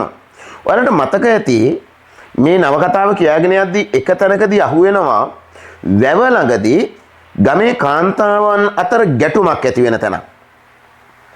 ගමේ කාන්තාව අතර ගැටුමක් ඇති වෙනවා. හරිද? එතකොට මේ ගැටුම වෙලාවේ ගමේ ඉන්න කාන්තාවක් අර කළු ගැහුණු කාන්තාවක් ඉන්නවා. එගේ නම අංගොහාමි. අංගොහාමි දරුවෝ 6 දෙනෙක්ගේ අම්මා කෙනෙක්. අංගොහාමි කියන්නේ දරුවෝ 6 දෙනෙක්ගේ අම්මා කෙනෙක්. දරුවෝ 6 දෙනාම මැරිලා. මිය ගිහිල්ලා. එය මහා පීඩනයකින් ජීවත් වෙන්නේ. මම මේ කාරණේ ඔබට කියන්නේ දැන් මේ ආහාර පාන සැපයීම දරුවන්ට 3 වේල කන්න දෙන එක කොතරම් ලොකු අර්බුදයක් වෙලා තිබුණාද වෙද්දී ගමේ මිනිස්සුන්ට. හැබැයි ඒ අර්බුදේ කොයිතරම් දරුණු වුණත්, ඒ අර්බුදේ කොච්චර උග්‍ර වුණත් සිනිඳු දරුවෝ එක වේලක්වත් කුසගින්නේ තිබෙන්නේ නැහැ. උන්ට පුළුවන් උපරිමේ මහන්සිලා දරුවන්ව පෝෂණය කළා. මම මේ අදහස කියන්නේ මේ අංගොහාමි කරන මේ ප්‍රකාශය අපිට වැදගත් වෙන්නේ මේ ගමේ තිබුණු මේ ආහාර පාන අහේනියේ ගැඹුර ඒකේ දිග පළල හඳුනා ගන්න. මේ බලන්න ඇය කියන කතාව. මේක තියෙන්නේ 23 වෙනි පිටුවේ. කියනවා මෙහෙම. උඹ ගිහින් අයියත් එක්ක මක බෑවියන්. ඒ කියන්නේ අයියත් එක්ක මක බෑවෙන් කියන්නේ මේ අංගොහාමි කර්ණිනාට බැනවදින්නේ. හරි? අංගොහාමි කර්ණිනාට බැනවදිනවා. මෙහෙම බැනවදින්නේ. උඹ ගිහින් අයියත් එක්ක මක බෑවියන්. අර පිස්සා, වැද්දා, කටවහකාරයා. අනුන්ගේ ළමයි වඳ කරන කුණු බොකු බඩවැල් කන ගැත්ත රම්මණ්ඩි. ලස්සන වචන ටික. ඵලයන් නැස්වහකාරයා ළඟට පරබැල්ලි. අයියෝ මගේ පුතා පොඩි සිඤ්ඤෝ. මම මලවුන්ගේ අම්මා කෙනෙක් විතරයි. මැරිච්ච ළමයි 6 දෙනෙකුගේ අම්මා. මේ මගේ පපුවේ හැටි. කිරි පොදක් නේ. ළමයින්ගේ තාත්තට මම කියනවා ගෙදර හරියේ කුරක් කන්වත් අමු මෙනේරිවත් වට්ටක්කවත් ඉතුරු වෙලා නැහැ. දැන් 3 දවසක්ම කෑවේ වනේ කොළ විතරයි. ළමයට දෙන්න කිරි පොදක් පපුවේ නේ කියා. එතකොට මට හම්බ වෙන්නේ ගුටි බැටයි කුණු හරපයි. එයා අහනවා අගෝස්තු මාසේ වහිනවද? මට පුළුවන් ද ජූලි මාසෙදී කුරක් කන් පස්සවන්න කටවහ ගනින් මෝඩි. අගෝස්තුව තමයි ළමයි මැරෙන මාසේ. මොකද මං කරන්නේ? එතකොට උණයි සිලිඳුගේ ඇස් වහයනෝ නොදකින් උන්දා. එතකොට පුංචි උන් මැරෙනවා. අයියෝ. හරිද? මේ ප්‍රකාශය ඔබත් ආපහු ගමනක් කියවලා බලන්න. මේක අස්සේ තියෙනවා මේ ප්‍රකාශනය ඇතුලේ තියෙනවා බැද්දේගම මිනිසුන්ගේ කොයිතරම් දරුණු උග්‍ර පීඩනයකට උන් ලක් වුණාද. උන්ට මුහුණ පාන්න වෙච්ච ඛේද වාචකයේ තරම මේක අස්සේ තියෙනවා. ඒ නිසා ඔබ මේක නැවත කියවලා බලන්න. එතකොට මෙහෙම ගැටලු දුක්ඛම් කටලු ප්‍රශ්න තියෙන පරිසරයක් අස්සේ තමයි සිනිඳු තමන්ගේ දරුවන්ව කුසගින්නේ නොතියා පෝෂණය කරන්නේ. ඒක ගැන එක අදහසක් අපිට ගන්න පුළුවන් අවස්ථාවක් තියෙනවා. මෙන්න මෙහෙම. මේ ප්‍රකාශය අපිට උද්ෘතයක් හැටියට ගන්න පුළුවන් තැනක් තියෙනවා. ඒක කියනවා මෙහෙම. කතුවරයා ප්‍රකාශ කරන විදිහට පුංචි මණිකාට හෝ හින්නිහාමිට හෝ කිසි විටකත් රළු කරළු වචනයක් පවා ඔහු නොකීවේය. ඔවුන් සඳහා කිසියම් වන පළවැලයක් හෝ මීවදයක් හෝ නොලැබ කිසි දිනකත් ඔහු හිස් අතින් ගෙදර නාවේය. කවදාකවත් කැලෑවට යන සිනිඳු හිස් අතින් ගෙදර එන්නේ නැහැ. දරුවන්ට පළවැලයක් මීවදයක් මොකක් හරි දෙයක් දරුවන් වෙනුවෙන් අරගෙන එනවා. සිනිඳු දරුවන්ට ආදරය කළා කියන්නේ මීට වඩා උදාහරණ මොකටද? කැලෑවට යන සිනිඳු දරුවෝ ගැන මතකයක් තිබුණා. දරුවන්ට උවමනා කරන දේවල් ඔහු රැගෙන ආවා. ආහාර පාන මේ හරිද? මේ ගමේ මිනිසුන්ට බැද්දේ ගම මිනිසුන්ට තිබුණු ලොකුම ප්‍රශ්නයක් තමයි දරුවන්ව පෝෂණය කරගන්න එක. සිනිඳු ඒ වැඩේ කළා. එහෙනම් ඔන්න ඔබට දෙවෙනි සාධකයේ පැහැදිලි වෙන්නේ නැති. මොකක්ද දෙවෙනි සාධකය? දරුවන්ව පෝෂණය කිරීම. ආහාර පාන සපයලා දරුවන්ව පෝෂණය කිරීම සිනිඳු අතින් නොපිරිහෙලා ඉෂ්ට වුණා. ඒක දැන් අපිට මේ නූතන සමාජය ඇතුලේ ඉන්න අපිට මේක සාමාන්‍ය දෙයක් වගේ දැනුණාට මේ පරිසරය ඇතුලේ මේ මිනිස්සු මුණ පාලා ඉන්න තත්වයන් ඇතුලේ ඒක සාමාන්‍ය සුළුපටු දෙයක් නෙමෙයි. ඒක අපි තේරුම් ගන්න ඕනේ. ඒ කියන්නේ අපි මේ නවකතාව තේරුම් ගන්න ඕන. ඒ කියන්නේ මේ ඒ පරිසරයට අදාළවනේ. මේ සිද්ධිය අපි විග්‍රහ කරගන්න ඕන. ඒ පරිසරයට අදාළවනේ. ඒකට ඒ පරිසරය ඇතුලේ 3 වේල කනවා කියන එක බරපතල ප්‍රශ්නයක්. හරි? එහෙම ආහාර පාන හොයාගන්න එක බරපතල අර්බුදයක්. හැබැයි සිනිඳු කිසි ගැටලුවක් නැතුව නෙමෙයි. උපරිමේ මහන්සියලා උපරිමේ කැප වෙලා තමන්ගේ දරුවන් වෙනුවෙන් ආහාර පාන ටික සම්පාදනය කරලා දුන්නා. ඊළඟට අපි දන්නවා සාමාන්‍ය තත්ත්වය. සිලිඳු දරුවන්ට අසීමිතව ආදරය කරනවා. දැන් ආදරය ප්‍රේමය කියන්නේ මොන වගේ දෙයක්ද? ආදරය ප්‍රේමය පියසෙනෙහස වෙනම එකක් තමයි. දරුවන්ට තාත්තා කෙනෙක් ආදරය කරන්නේ විදිහ වෙනස් තමයි. හැබැයි ආදරයේ ප්‍රේමය ඇතුලේ තියෙන එක කාරණයක් නේ මේ ප්‍රේමය සෙනෙහස කියන එක අතිශය ආත්මාර්ථකාමීනේ. එතකොට ප්‍රේමය ආදරය තියෙන තැනක දැන් අපි ආදරය කරන කෙනෙක් අපි අසීමිතව ආදරය කරන කෙනෙක් අපි මොහොතකටවත් දුරස් වෙනවට කැමති නෑ. ඒක ආත්මාර්ථකාමී. ප්‍රේමය තුල තියෙනෝනේ අත්පත් කර ගැනීම ඕනකම. මේ මගේ එම අත්පත් කර ගැනීම ඕනකම තියෙනවා. Taman ළඟ තබා ගැනීම ඕනකම තියෙනවා. Tamanගේ කර ගැනීම ඕනකම තියෙනවා. ප්‍රේමය ඇතුලේ. ඒ දැන් මම මෙහෙම කියාගෙන ගියාම අදටම ප්‍රේමය ඇතුලේ එහෙම එකක් තියෙනවා තමයි. හැබැයි ආපහුමත් මේකේ වෙන පැත්තකුත් තියෙනවා. ඇතැම් විට ආදරයේ වැඩිකමට මිනිස්සු දේවල් අත්හරිනවා. ප්‍රේමයේ වැඩිකමට දේවල් අත්හරිනවා. ආදරය නිසා මිනිස්සු දේවල් ලං කරගන්නවා වගේම ආදරය නිසාම මිනිස්සු දේවල් අත්හරිනවා. මේකට තියෙන හොඳ මට මතක් වෙන සිදුවීම තමයි ඔයාලා අහලා ඇති නවකතාවක් තියෙනවා නාට්‍යයක් තියෙනවා හෙන්රි ජයසේනයන්ගේ හුණු වටේ. හුණු වටේ නාට්‍ය කවුරු හරි බැලුවා නම් ඒකේ තියෙන එක සිද්ධියක්. මොකද්ද සිදුවීම? සිදුවීම තමයි හුණු වටේ නාට්‍යයේ තියෙන ග්‍රූෂා කතාව මට කියන්න වෙලාව මදිනේ. ඔබ බලන්න මේක. ග්‍රූෂා රජමැදුරෙන් ඔටුන්න හිමි කුමාරයා සමග පැනලා යනෝනේ යුද්ධයේ වෙලාවේ. ඇය අසීමිතව දුක් ගැහැට විඳිමින් දරුවව හදා වඩා ගන්නවා. ඇයට තමන්ගේ පෙම්වතාව අත්හැරලා දාලා වෙන විවාහයක් කරගන්නත් වෙනවා. මයිකල් කුමාරයාව හදා වඩා ගැනීම සඳහා. විවිධ නිന്ദා අපහාස නෝක්කාඩු විඳින්න සිද්ධ වෙනවා. හැබැයි ඒ සියල්ල ඉවසගෙන දරාගෙන ග්‍රූෂා කියලා කියන්නේ රජමෙදුරේ හිටිය සේවිකාව. මයිකල් කුමාරයා තමයි ඔටුන්න හිමි කුමාරයා නටාලියා බිසවගේ දරුවා. එතකොට යුද්ධයේ වෙලාවේ මයිකල් කුමාරයාව අත්හැරලා දාලා නටාලියා බිසව ජීවිතේ බේරගෙන පැනලා යනවා. පස්සේ යුද්ධය ඉවර වෙනවා. රට සාමාන්‍ය තත්ත්වයටපත් වෙනවා. දැන් නටාලියා බිසව, කියන්නේ මයිකල් කුමාරයාගේ අම්මා එනවා දරුවව හොයාගෙන, දරුවගේ අයිතිය ඉල්ලගෙන. දරුවගේ අයිතිය ඉල්ලගෙන ආවහම ඔබ දන්නවා මේ කතාව ඔබ කියලා තියෙනවා නම් මට මුළු කතාවම කියලා දෙන්න තිබුණා නම් වටිනවා. ඒ ඔක්කොම කියලා දෙන්න දැන් බෑනේ මේ වෙන කතාවක් අස්සනේ මට මේ කියන්න වෙන්නේ. ඒ නිසා දැන් මම සිද්ධිය කෙටියෙන් කිව්වොත් එහෙම මෙහෙම සිදුවීම වෙන්නේ. රජමැදුරක් තියෙනවා. රජමැදුරේ සේවිකාවක් ඉන්නවා ග්‍රූෂා කියලා. ඒ රජමැදුරේ බිසව නටාලියා ඇගේ දරුවා මයිකල් කුමාරයා. දැන් යුද්ධයක් වෙනවා. යුද්ධයේ වෙලාවේ නටාලියා බිසව තමන්ගේ ජීවිතේ බේරගෙන ඇඳුම් ටික බේරගෙන පැනලා යනවා රජමැදුරෙන්.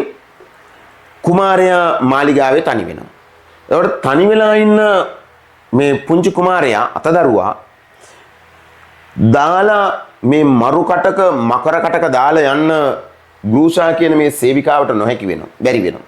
ඒ නිසා ඇය දරුවවත් අරගෙන යනවා. දරුවව හදා වඩා ගන්න අසීමිතව කැප වෙන්න මහන්සි වෙන්න සිද්ධ වෙනවා. මම කිව්වේ පෙම්වතාව අතහැරලා දාලා පෙම්වතාව අමතක කරලා ඇයට සිද්ධ වෙනවා වෙන විවාහයක් කරගන්න පවා.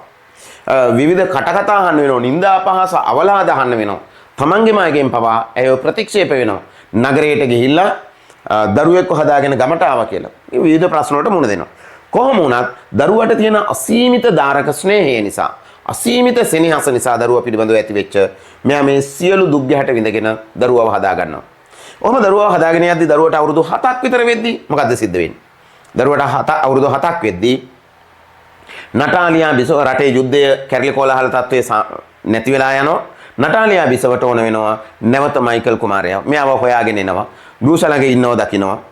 අරගෙන යනවා උසාවියට නඩු විභාගයක් පැවැත්වෙනවා. නඩු විභාගයේ වෙලාවේ අසඩක් තමයි නඩුකාරයා හුණු වලින් මෙහෙම රවුමක් ඇඳලා විනිශ්චය ශාලාව මැද දරුවා විනිශ්චය ශාලාවේ මේ මැද අඳින ලද ලස්සන රූපෙනේ මේ රවුම මැද තියලා අසඩක් කියන විනිශ්චයකාරයා කියනවා නටාලියා කියන්නේ වැදූමව ඊට පස්සේ අනිත් පැත්තේ ඉන්නේ ග්‍රූෂා හැදූමව දැන් මේ දරුවා හුණුවටේ මැද තියලා මේ දෙන්නට කතා කරලා වදපුමවටයි හදපුමවටයි කියනවා දරුවා මේ රවුමෙන් එළියට ඇදගත්ත කෙනාට දරුවගේ අයිතිය ලබා දෙනවා කියලා කියනවා. නටාලියා මොකද කරන්නේ? ඇඳගෙන ඉන්න ඇඳුම හොඳට කැපට ගහගෙන ශක්තිය අරගෙන දරුවගේ අතෙන් අල්ලලා ඇදලා ගන්නවා එළියට. පළවෙනි වටේ ඇදලා ගන්නවා ග්‍රූෂා මේ සේවිකාව ඇය කවුද හැදූමව දරුවව අතහරිනවා. දෙවෙනි වටේත් අතහරිනවා. ඊට පස්සේ කියනවා මට හරියට අල්ල ගන්න බැරි වුණා. ඊට පස්සේ තුන්වෙනි වටේත් අතහරිනවා. ඇයි කියනවා මම හැදුවේ අමාරුවෙන් මට කියන්නේ දරුවව දෙකට ඉරන්න කියලාද. ග්‍රූෂා දරුවව අතහරිනවා හදපු මව දරුවව අතහරිනවා දරුවට රිදෙයි කියලා බයට. ඒ කියන්නේ මොකද්ද? ආදරේ වැඩිකමට මිනිස්සු දේවල් අතහරිනවා. හරිද? ගොඩක් එහෙමත් තියෙනවා. ආදරයට දේවල් අල්ල ගන්නවා වගේම ආදරයට දේවල් අතහරිනවා. දැන් මම මේ කතාව ඔබට කිව්වේ මේ කතාව ඔයාලට කිව්වේ පැහැදිලිනේ. හොඳින් මතක තියාගන්න හරි. ආදරයට මිනිස්සු දේවල් ලං කර ගන්නවා වගේම තුරුළු කර ගන්නවා වගේම වැළඳ ගන්නවා වගේම ආදරේ වැඩිකමට මිනිස්සු දේවල් අත්හරිනවා. හරි. මේක තමයි එක තියෙන කතාව. මම මේ කතාව ඔබට කිව්වේ සිලිඳු දරුවන්ට තියෙන අසීමිත ආදරය නිසා අසීමිතව දරුවන්ව වැළඳ ගන්නවා. ළඟට ගන්නවා. ඔහු කැමති නෑ මොහොතකටවත් තමන්ගේ දරුවන් තමන්ගෙන් ඈත් වෙනව දකින්න. ඇස්මායිමින් එපිටට තමන්ගේ දරුවෝ යනවා දකින්න ඔහු කැමති නෑ. කැලේ වැදුණු මිනිසයා කැමති නෑ දරුවා තමන්ගේ මොහොතකටවත් ඈත් වෙනවට. එක අවස්ථාවක් එළඹෙනවා.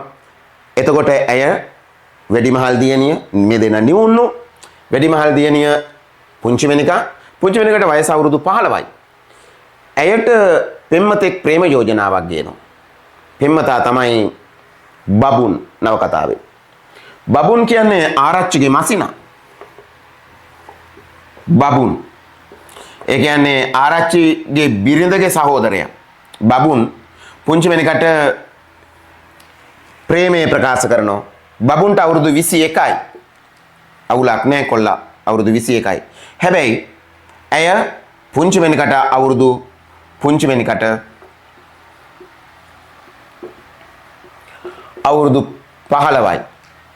ඇය තාත්තගේ හේනේ ඉඳලා එනකොට උදේ පාන්දර රෑ පැල් රැකලා ඇය එනකොට මග රැකලා ඉන්න බබුන් එකපාර යක්ෂයෙක් වගේ පාර හරහා කඩා පැනලා තමන්ගේ ප්‍රේමය ප්‍රකාශ කරනවා. අපිට ඒ කාරණා වෙන මාතෘකාවකින් සාකච්ඡා කරන්න වෙන්නේ. ප්‍රේමය ප්‍රකාශ කරනවා. පස්සේ ප්‍රේමය ප්‍රකාශ කළායින් පස්සේ ඒ කලින් බය වෙනවා. ඉතින් පස්සේ කොහොම හරි ඔහුගේ යෝජනාවට එකඟ වෙන්න සිද්ධ වෙනවා.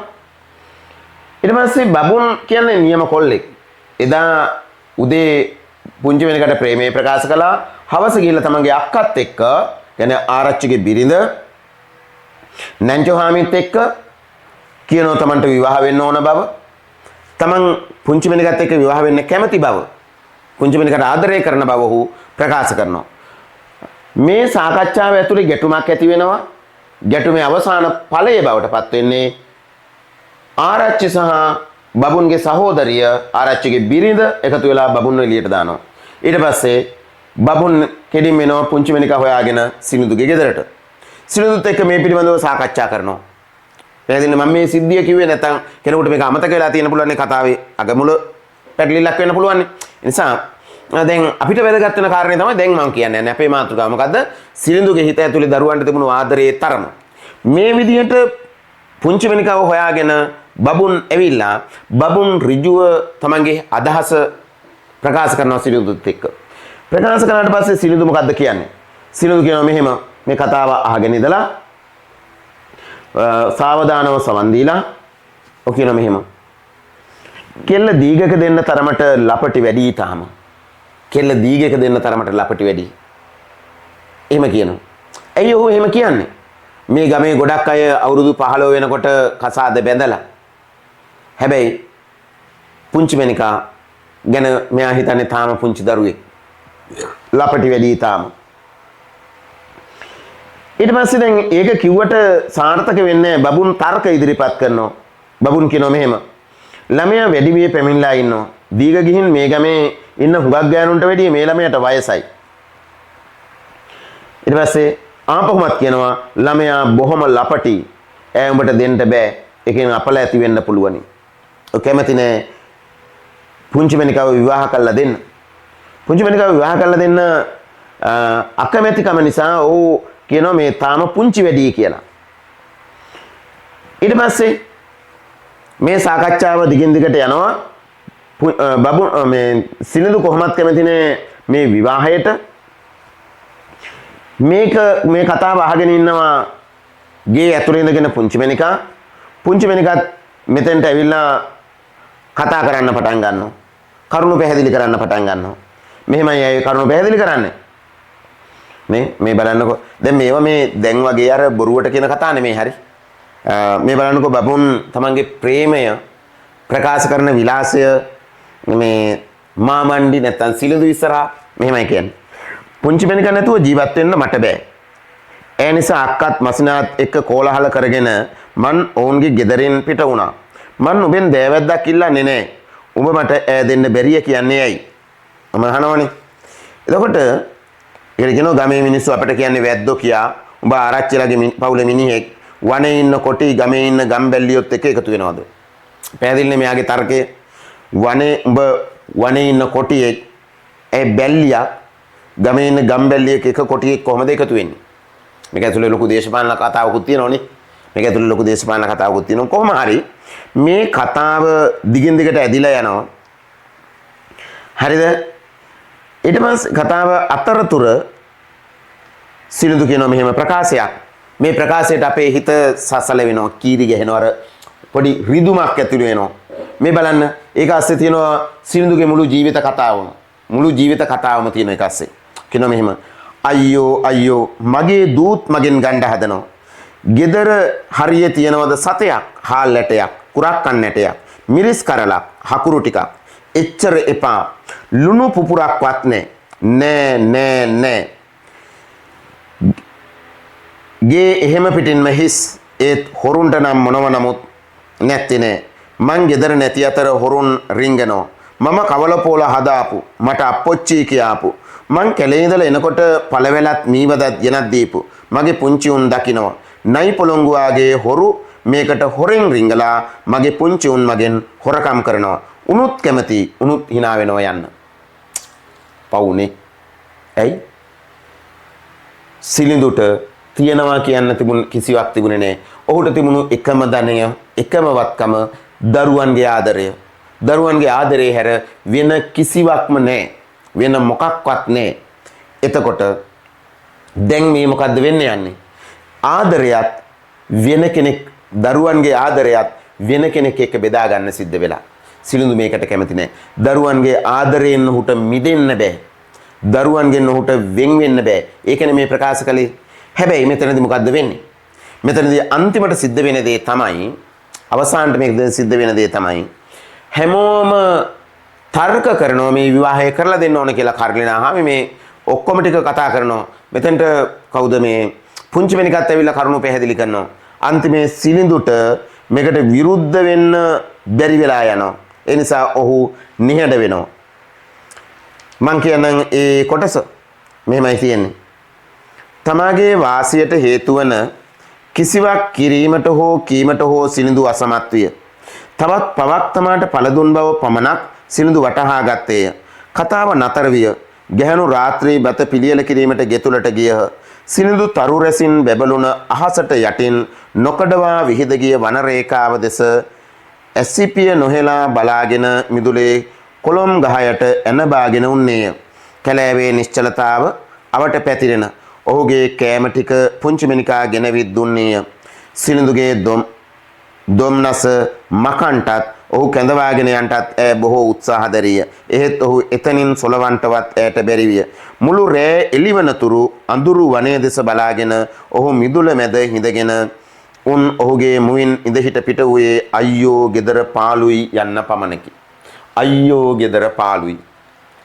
තාත්තා කෙනෙකුට දුවෙක් ගෙදරින් ගියාම දැනෙන පාළුව අයියෝ ගෙදර පාළුයි කියන සිලිඳුගේ මේ ප්‍රකාශයෙන් අපිට හඳුන ගන්න පුළුවන්.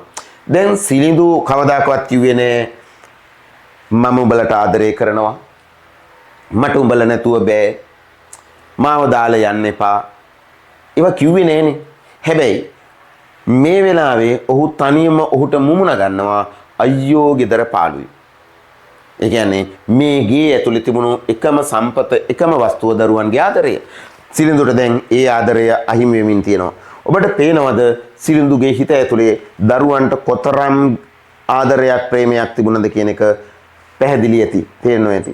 එතකොට මේ වගේම තවත් සිදුවීමක් වෙනවා. දැන් ඔන්න මේ අදහස ඔබට පැහැදිලි.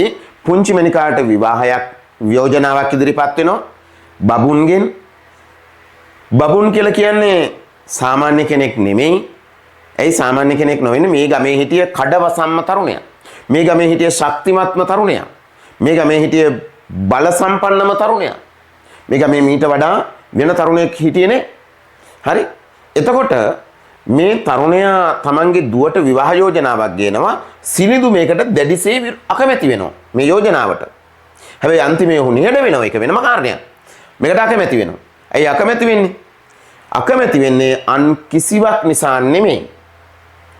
තමන්ගේ දරුවා තමන්ට අහිමි වෙයි කියන සිතුවිල්ල හැඟීම නිසා. කියන්නේ සිලිඳු කැමති නෑ තමන්ගේ දරුවා විවාහ වෙලාවත් තමන්ගේ ඈත් වෙලා යනවට. එතරම්ම දරුවන්ට ආදරය කළා ඔහු. මේ තාත්තා කෙනෙක්ගේ හැඟීම් වල ස්වභාවය. ඊළඟට මේ කතාවේ ඔබත් එක්ක මම සාකච්ඡා කරන්න යනවා දරුවෝ දෙන්නෙක් හිටියනේ. දැන් ඔන්න පුංචි මණික සම්බන්ධ කතාව මම කියලා ඉවර කළා. පුංචි මණිකට ඔහු කොතරම් ආදරය කළාද කියන එක. පුංචි මණිකාගේ විවාහයෙන් පස්සේ අපි දන්නවා සිනිඳු ඔහු ඇයත් සමග කතා බහ කරන එක නතර කළා දැම්මා. කතා කරන්න ගියේ නෑ. අහන්න බලන්න කතා කරන්න ගියේ නෑ. තරහක් තිබුණෙත් නෑ. හැබැයි කතා කරන්න ගියෙත් නෑ. ඔහු කවදාකවත් පුංචි මණිකට හරි බබුන්ට හරි විරුද්ධව කිසි වචනයක්වත් කවදාකවත් කතා කළේ නෑ. හැබැයි නේ ඔවුන් එක්ක එහෙම කිසිම සම්බන්ධයක් ගනුදෙනුවක් තියාගන්න ගියෙත් නෑ. පුංචි මණිකත් එක්ක කතා බහ කළෙත් නෑ. පාඩුවේ යනවා. නේ තරහ වෙලා කෑකෝ ගහගෙන ගහගන්න මරා ගන්න ගියෙත් නෑ. දැන් පුංචි මණිකා ගෙදරින් පිට වෙලා ගියාම අපි දන්නවා මේ කතාවේ ඊළඟට වෙන දේ තමයි පුංචි මණිකා සහ බබුන් එකතු වෙලා සිලිඳුගේ මිදුලෙම පැත්තක වෙනම ඊඩමම කොටසක ගයක් හදාගෙන පදිංචි වෙනවා. පදිංචි වුණාම ඇය ඔහුගේ ජීවිතයෙන් පිට වෙලා යනවා. ඊට පස්සේ ඔහුගේ මුළු අවධානයම යොමු වෙන්නේ හින්නිහාමි පිළිබඳව. හින්නිහාමි ගැන. හින්නිහාමි ගැන අවධානය යොමු වෙනවා කියලා කියන්නේ හින්නිහාමි කියන්නේ දෙවෙනි දරුවානේ. හින්නිහාමි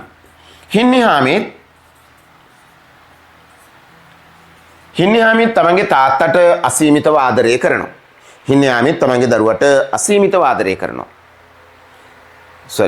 හින්නිහාමි තමන්ගේ තාත්තට සිලිඳු තමන්ගේ දරුවට අසීමිතව ආදරය කරනවා. ඉතින් අතර බැඳීම ඉතාමත්ම දැඩි එකක් බවට පත් වෙනවා. හරි? දැඩි සෙනෙහසක් බවට පත් වෙනවා. ඒකට අපි දන්නවා මේ පුංචි මණික විවාහ වෙලා ගෙදරින් පිට වෙලා ගියාට පස්සේ සිලිඳුගේ බත පවා හදලා දුන්නේ හින්නිහාමි විසින්. හරි? හින්නිහාමි විසින් තමයි බත් ටික පවා කෑම ටික පවා ලේස්ති කරලා දුන්නේ. කියන්නේ කර්ණිනාහාමිට ඉඩක් තිබ්බේ නැහැ හින්නිහාමි තමන්ගේ තාත්තට කෑම ටික පිළියෙල කරලා දෙන්න. ඒ වගකීම් දරුවා. හරි? තාත්තට ආදරය කළා. ඔහොම කාලේ ගෙවිලා යනකොට හින්නිහාමිටත් විවාහ යෝජනාවක් ඉදිරිපත් කරනවා. හින්නිහාමිට විවාහ යෝජනාව ඉදිරිපත් කරන්නේ කවුද? හින්නිහාමිට විවාහ යෝජනාව ඉදිරිපත් කරන්නේ පුංචිරාල. හරිද? පුංචිරාල තමයි මේ විවාහ යෝජනාව ඉදිරිපත් කරන්නේ. පුංචිරාල කියන්නේ ගමේ වෙදා. ගමේ හිටියේ බලපුලුවන්කාරයෙක්. ආරච්චිට නිල බලය තිබුණා. පුංචිරාලට සමාජ බලය තිබුණා. ඒ කියන්නේ ඔහුනේ ගමේ වෙදා. ඔහුගේ ප්‍රතිකාර ගන්න ඕන. ඒ නිසා යාට වෙනම සමාජය ඇතුලේ බලයක් හැදිලා තිබුණා. මෙයාගේ වයස අවුරුදු 38ක් විතර ඇති. අවුරුදු 38යි. පුංචිරාල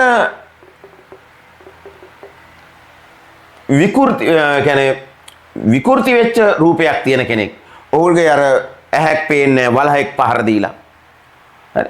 ඒකට දැන් එයාගේ පෙනුම කුටිල පෙනුමක් තියෙනවා කියලා නේ කියන්නේ. ඒකට නිකන් කපටි වංචනික එහෙම තැනැත්තෙක්. ඒකට පෙනුම ඇතුළෙත් එහෙම ප්‍රියමනාප බවක් නැහැ.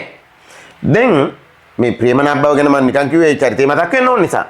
දැන් මෙයා පුංචිරාල යంత్ర මන්ත්‍ර ගුරුකම් දන්නවා. හරි. හිම කෙනෙක් නේ. එතකොට වෙදහෙදකම් දන්නවා. මෙයා ඇවිල්ලා විවාහ යෝජනාවක් ඉදිරිපත් කරනවා හින්නිහාමිට. හින්නිහාමිට විවාහ යෝජනාව ඉදිරිපත් කරන්නේ සාමාන්‍ය විදිහට නෙමෙයි. අපි කිව්වේ අර මේ එයත් සැලසුම් සහගතව සූක්ෂමව තමයි මේ විවාහ යෝජනාව ඉදිරිපත් කරන්නේ. දැන් බලන්නකො මේ දෙන්න අතර වෙනස. කවුරු දෙන්නද? බබුන් සහ පුංචිරාල අතර. බබුන් තමන්ගේ අදහස ඍජුව කිව්වා. කෙලින් කතා කරන කෙලින් වැඩ කරන එහෙම කෙනෙක්. හැබැයි පුංචිරාල එහෙම එකෙක් නෙමෙයි. ලෝකාණ්ඩයා. කපටියෙක්. මේ කපටියා කොහොමද විවාහ යෝජනාව ඉදිරිපත් කරන්නේ? පුංචි කවුද හින්නිහාමි ගැන අදහස් ඉදිරිපත් කරන්නේ කොහොමද? ඔහු සිනිඳුගේ කකුලේ තුවාලයක් තිබුණා.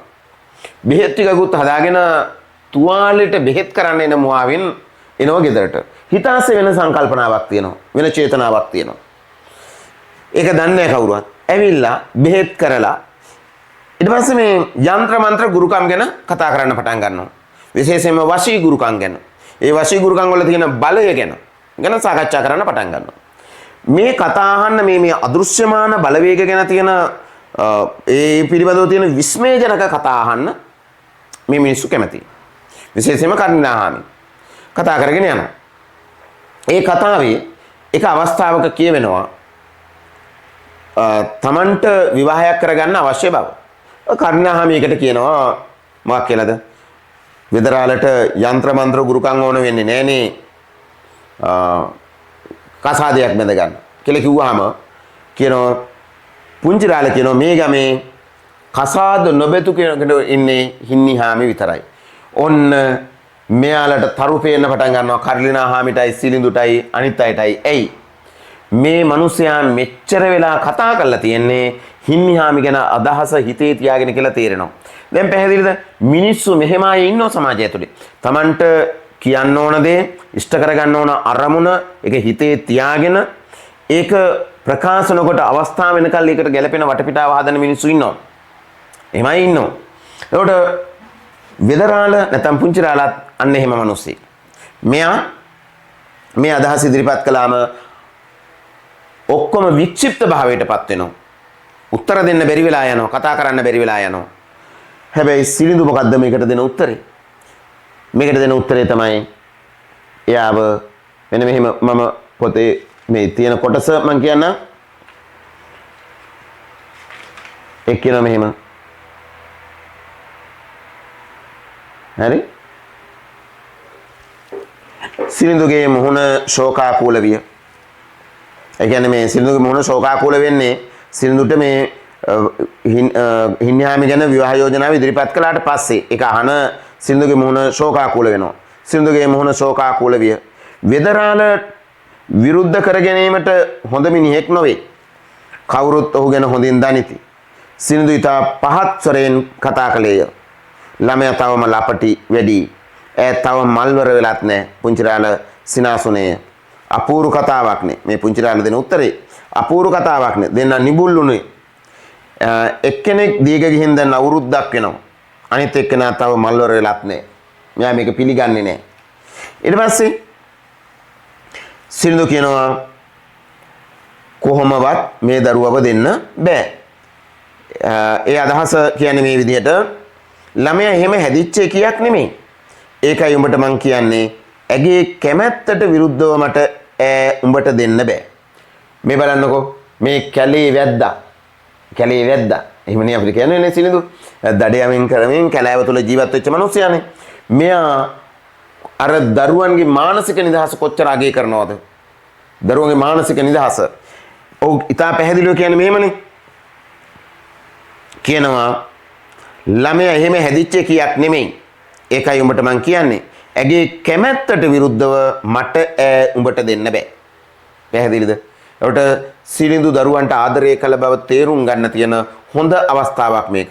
සිනිඳු දන්නවා වෙදරාලට විරුද්ධ වීම කියලා කියන්නේ ප්‍රශ්න ගොඩක් නිර්මාණය කර ගැනීමක්. වෙදරාලත් එක්ක හැප්පෙන්න බෑ. ඔහු ඒක දන්නවා. මේ යంత్ర මන්ත්‍ර ගුරුකම් පිළිබඳව සිනිඳුගේ හිතාස්සේ බයක් තියෙනවා. වෙදා තමන්ට ගුරුකමක් කරයි කියලා බයක් තියෙනවා. තමන් අසනීප වෙයි කියලා බයක් තියෙනවා. තමන්ගේ ජීවිතේ නැති කරයි කියලා බයක් තියෙනවා. හැබැයි ඒ සියලු බය යට කරගෙන දරුවට තියෙන ආදරය ඉස්මතු වෙනවා. ඔය කියන්නේ මොකක්ද? මට බෑ දරුවට විරුද්ධව එහෙම තීරණයක් ගන්න. දරුවගේ මානසික නිදහස අගය කරන තාත්තා කෙනෙක්. ඔන්න ඔය අවස්ථාව ඔබට ගන්න පුළුවන් සිනිඳු තමන්ගේ දරුවන්ට ආදරය කළා කියන එක. ඊට පස්සේ ඒ විතරක් නෙමෙයි. දැන් මේ විදිහට වෙදරාල මෙතනින් පිට වෙලා ගියාම ගෙදර හැමෝම කියන්නේ කර්ලිනාහාමි බබුන් මෙයාලා එකතු වෙලා සිනිඳුට කරුණු පැහැදිලි කරනවා. ඇයි? වෙදරාලත් එක්ක හැප්පෙන්න යන එක හොඳ දෙයක් නෙමෙයි. කළුගලේ ඔළුව ගහ ගන්න බෑ. ඒ නිසා වෙදරාලගේ කැමැත්තකට ඉඩ දෙමු කියන අදහස කියනවා. ඒ වෙලාවේ බලන්න සිනිඳු කියන ප්‍රකාශය. හරි? මෙහෙම කියන්නේ. සිනිඳු බියෙන් හා කෝපයෙන් ඔවුන් දෙස බැලිය. ඒ කියන්නේ අර සිනිඳුට කරුණු පැහැදිලි කරනෝනේ බබුන් එහෙම එකතු වෙලා කර්ලිනාහාමි එහෙම එකතු වෙලා ඒ වෙලාවේ මේ කියන්නේ. සිනිඳු බියෙන් හා කෝපයෙන් ඔවුන් දෙස බැලිය. උඹලත් එකතු වුණාද මට හෙනේ කටින්ද? උඹලත් එකතු වුණාද මට හෙනේ කටින්ද? මිනිහෙකුට වැරද්දක් වෙනව නම් වෙන්නේ මේ මිනිහගේ කරුමෙටයි. ඒකට මොකද කරන්නේ? ළමයා කැමති නෑ. වී ටික හොරු ගත්තම ගෙදර තියෙන කුරක්කන් කැලේ වීසි කරන්න කියලාද උඹ මට කියන්නේ? මගේ ගේ කොල්ල කණ්ඩ හොරුන්ට උදව් කරන්නද? මං දුප්පත් අසරණ මිනිහෙක්. මේ ටික හොඳින් අහගන්න. මං දුප්පත් අසරණ මිනිහෙක්. මට වෙන්න තියෙන හරිය වෙලා ඉවරයි. ඒකට කරන්න දෙයක් නෑ. එයාගේ අනවින වලින් මා මැරිලා යාවි. නමුත් මට බෑ අකමැත්තෙන් ඉඳදී ඇයට බල කරන්න. ඵලයල්ලා. උඹලා ගෙට ගිහින් නඩාපල්ලා. බබුන් උඹ මගෙන් එක කෙල්ලෙක් හොරකම් කරගත්තා. මගෙන් එක කෙල්ලෙක් හොරකම් කරගත්තා මදිවට අනිත් කෙල්ලත් හොරකම් කරන්නද මේ බල්ලට එකතු වුණා නේද? පැහැදිලිද? ඔගේ හිත ආස්සේ තියනවා බබුන් විවාහ කරගෙන තුලින් Tamanට දරුවා අහිමි වුණා, Tamanගෙන් ඈත් වුණා කියන එක. ඒත් එක්කම සිනිඳු මේ විවාහයට අකමැති වෙන්නේ දෙවෙනි දරුවත් Tamanගෙන් ඈත් වෙයි කියන බය නිසා.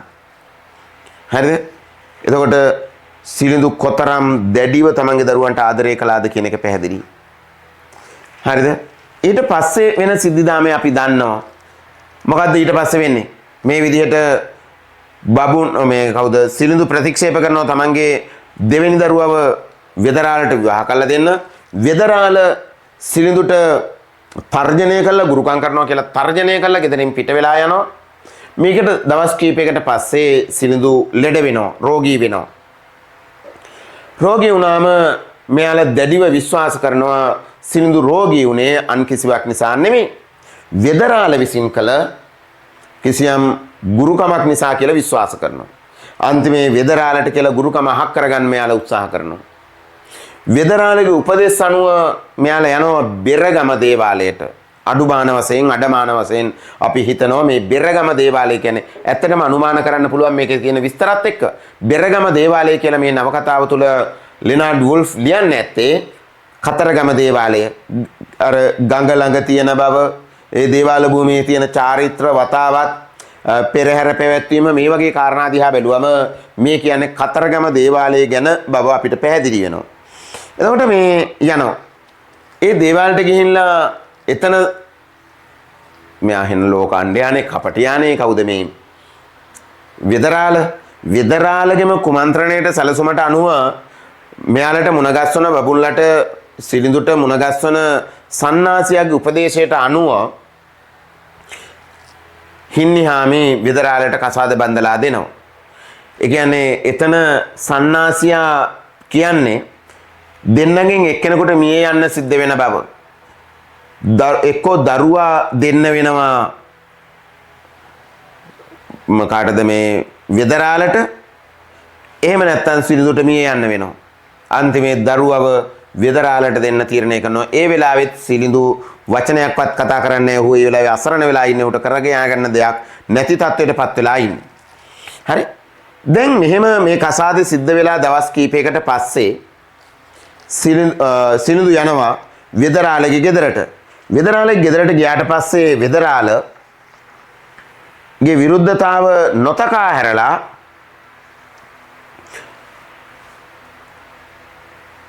හින්නිහාමි සිලිඳුත් එක්ක ආපහු ගෙදර එනවා. හරි සිලිඳුත් එක්ක ගෙදර එනවා. එතකොට දැන් මේ සිලිඳු ගිහිල්ලා ඇයට මොකක්ද කියන්නේ? සිලිඳු ගිහිල්ලා මෙහෙම කියනවා. යකා දැන් ගිහින් වෙදරාල උඹව ගත්තට පස්සේ දෙවියෝ යකා එලෙව්වා. දැන් මොකද කියන්නේ? ගෙදර එහෙම පිටින්ම පාළුයි උඹ නැතුව. පේනවද මේ පුංචිරාලගේ ගෙදර නතර වෙලා ඉන්නේ හින්නිහාමි. හින්නිහාමිව බලන්න යනවා සිලිඳු. බලන්න ගිහිල්ලා ඔහු කියන්නේ මෙහෙම ගෙදර එහෙම පිටින්ම පාළුයි උඹ නැතුව. උඹ නැතුව ගෙදර එහෙම පිටින්ම පාළුයි. ඒකට සිලිඳුට මේ පාළුව දරා ගන්න බෑ. දරුවා ගෙදර නැති අඩුව දරා ගන්න බෑ. ඒකෙන් අපිට පේනවනේ සිලිඳු දරුවට ආදරය කළ බව. ඒකට මේ කොටසත් මේ ප්‍රකාශයත් අපිට ගන්න පුළුවන්. ඊට පස්සේ කොහොම හරි හින්නිහාමි වෙදරාලව අත්හැරලා දාලා තාත්තත් එක්ක සිලිඳුත් එක්ක ආපහු ගෙදරට එනවා. දන්නවා වෙදරාල අතහැරලා දාලා හින්නිහාමි ආවට පස්සේ මොකද්ද සිද්ධ වුනේ? වෙදරාල ඉතාමත්ම සූක්ෂම විදියට උපක්‍රම යොදලා මෙයාව ගම්මැසියන් ලවා කුමන්ත්‍රණය කරවලා ගම්මැසියන් ලවා ඇයව ඝාතනය කරනවා.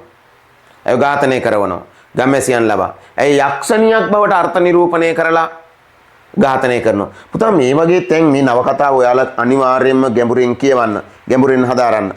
දැන් බලන්නකෝ වෙදරාල හින්නිහාමිව ඝාතනය කළේ නැහැ.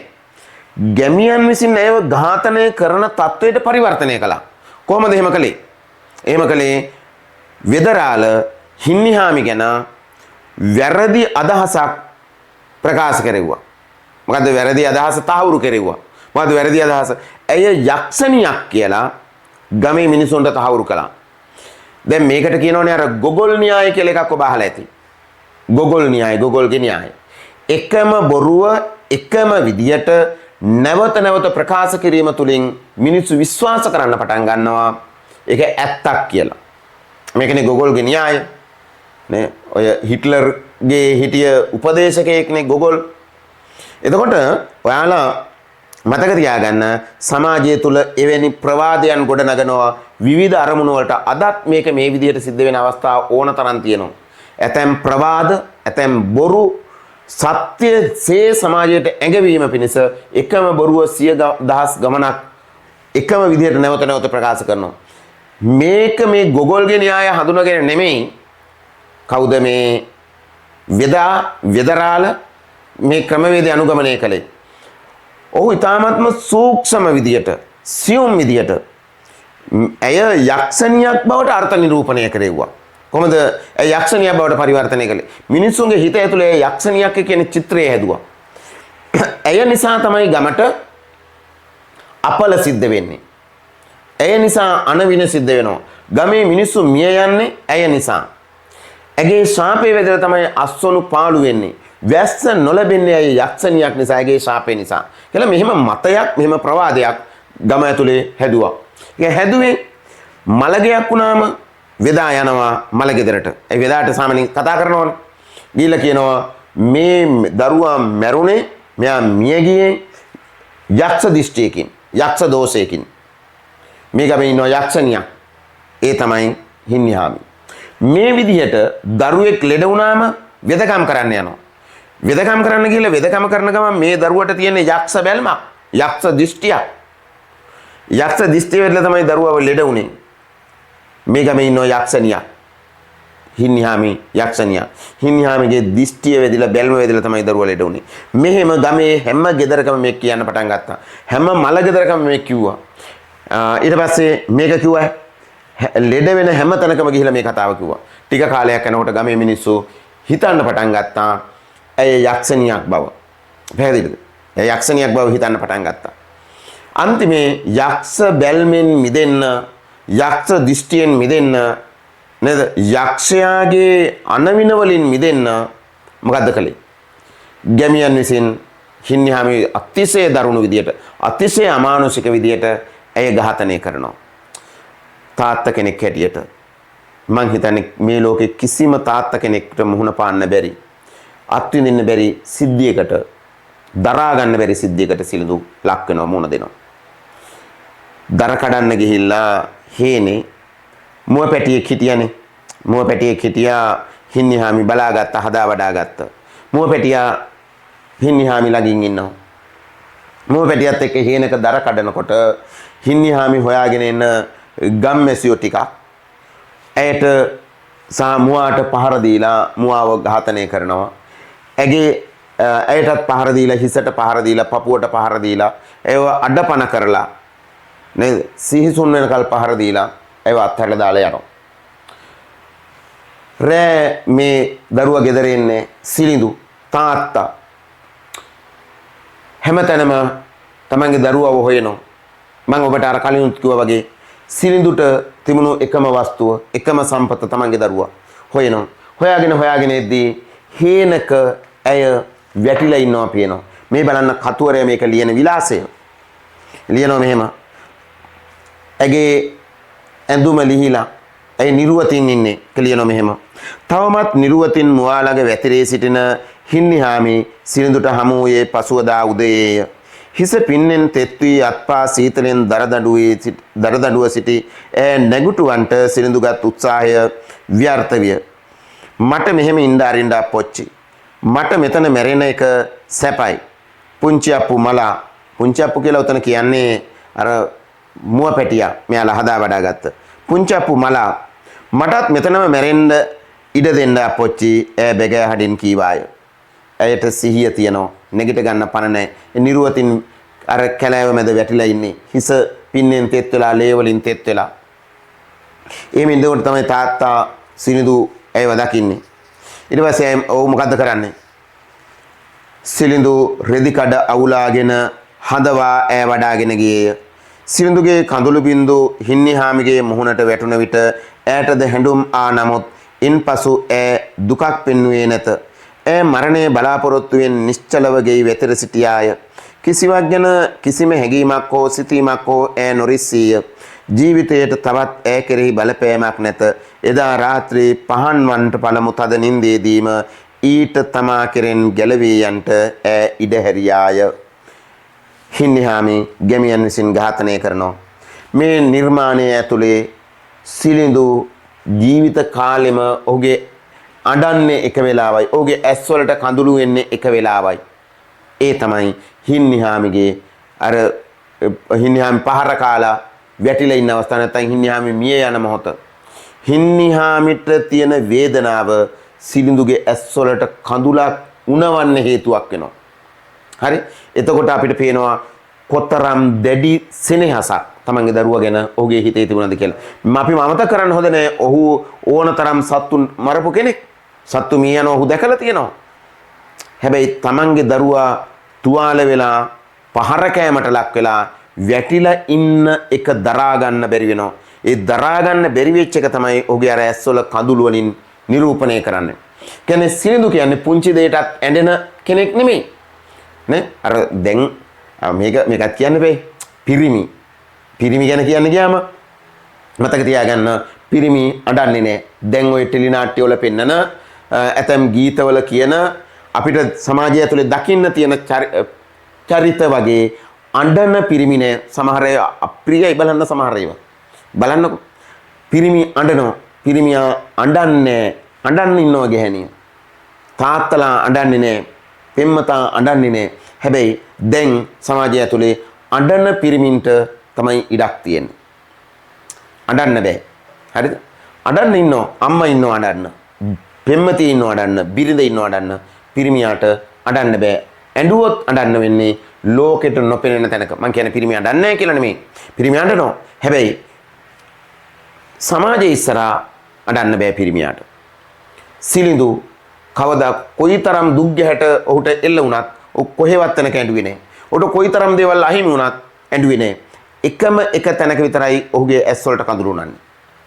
එකම එක තැනක විතරයි ඒ තමන්ගේ දරුවා පහර කාලා වැටිලා ඉන්න තැන විතරයි ඔහුගේ ඇස් වලට කඳුළු උනන්නේ. ඒකට මෙන්න පිරිමි. හරි සිනිඳුට මම ආදරය කරනවා ගොඩක්. සිනිඳු කියන මම ආදරය කරන චරිතයක්. ඒ නිසා කවදා හරි දවසක ආපහු අපිට ඊළඟ පාඩමක කතා කරන්න පුළුවන් වෙයි මම සිනිඳුට අසීමිතව ආදරය කරන්නේ ඇයි කියන එක. මම ඔබට කියලා දෙන්නම්. සිනිඳු කියන්නේ නේද අනිත් අයගේ ආදරයට ලක්විය යුතු චරිතයක්.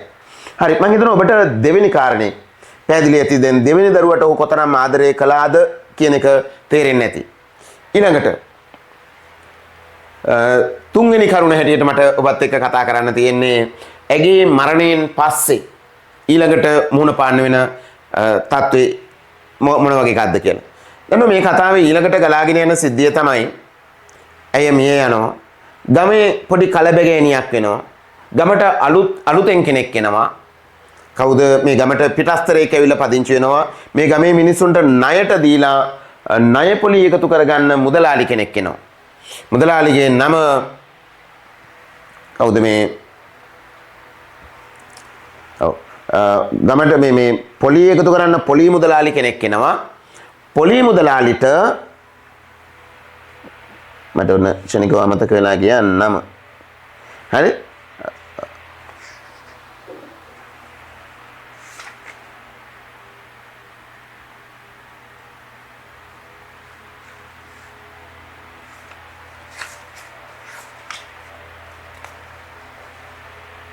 ප්‍රනාන්දු මුදලාලි. හරි ප්‍රනාන්දු මුදලාලි. ඔට මේ ගමට එනවා ප්‍රනාන්දු මුදලාලි. ප්‍රනාන්දු මුදලාලි පුංචි වෙනිකා දකිනවා. පුංචි වෙනිකා කියන්නේ දැන් බබුන්ගේ බිරිඳ. ප්‍රනාන්දු මුදලාලිට ඕන වෙනවා පුංචි වෙනිකාව ලබා ගන්න.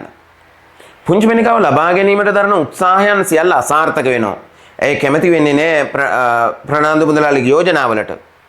අන්තිමේ සිද්ධ වෙන දේ තමයි ප්‍රනාන්දුට පුංචි වෙනිකාව ලබා ගන්න ඕන වෙනවා.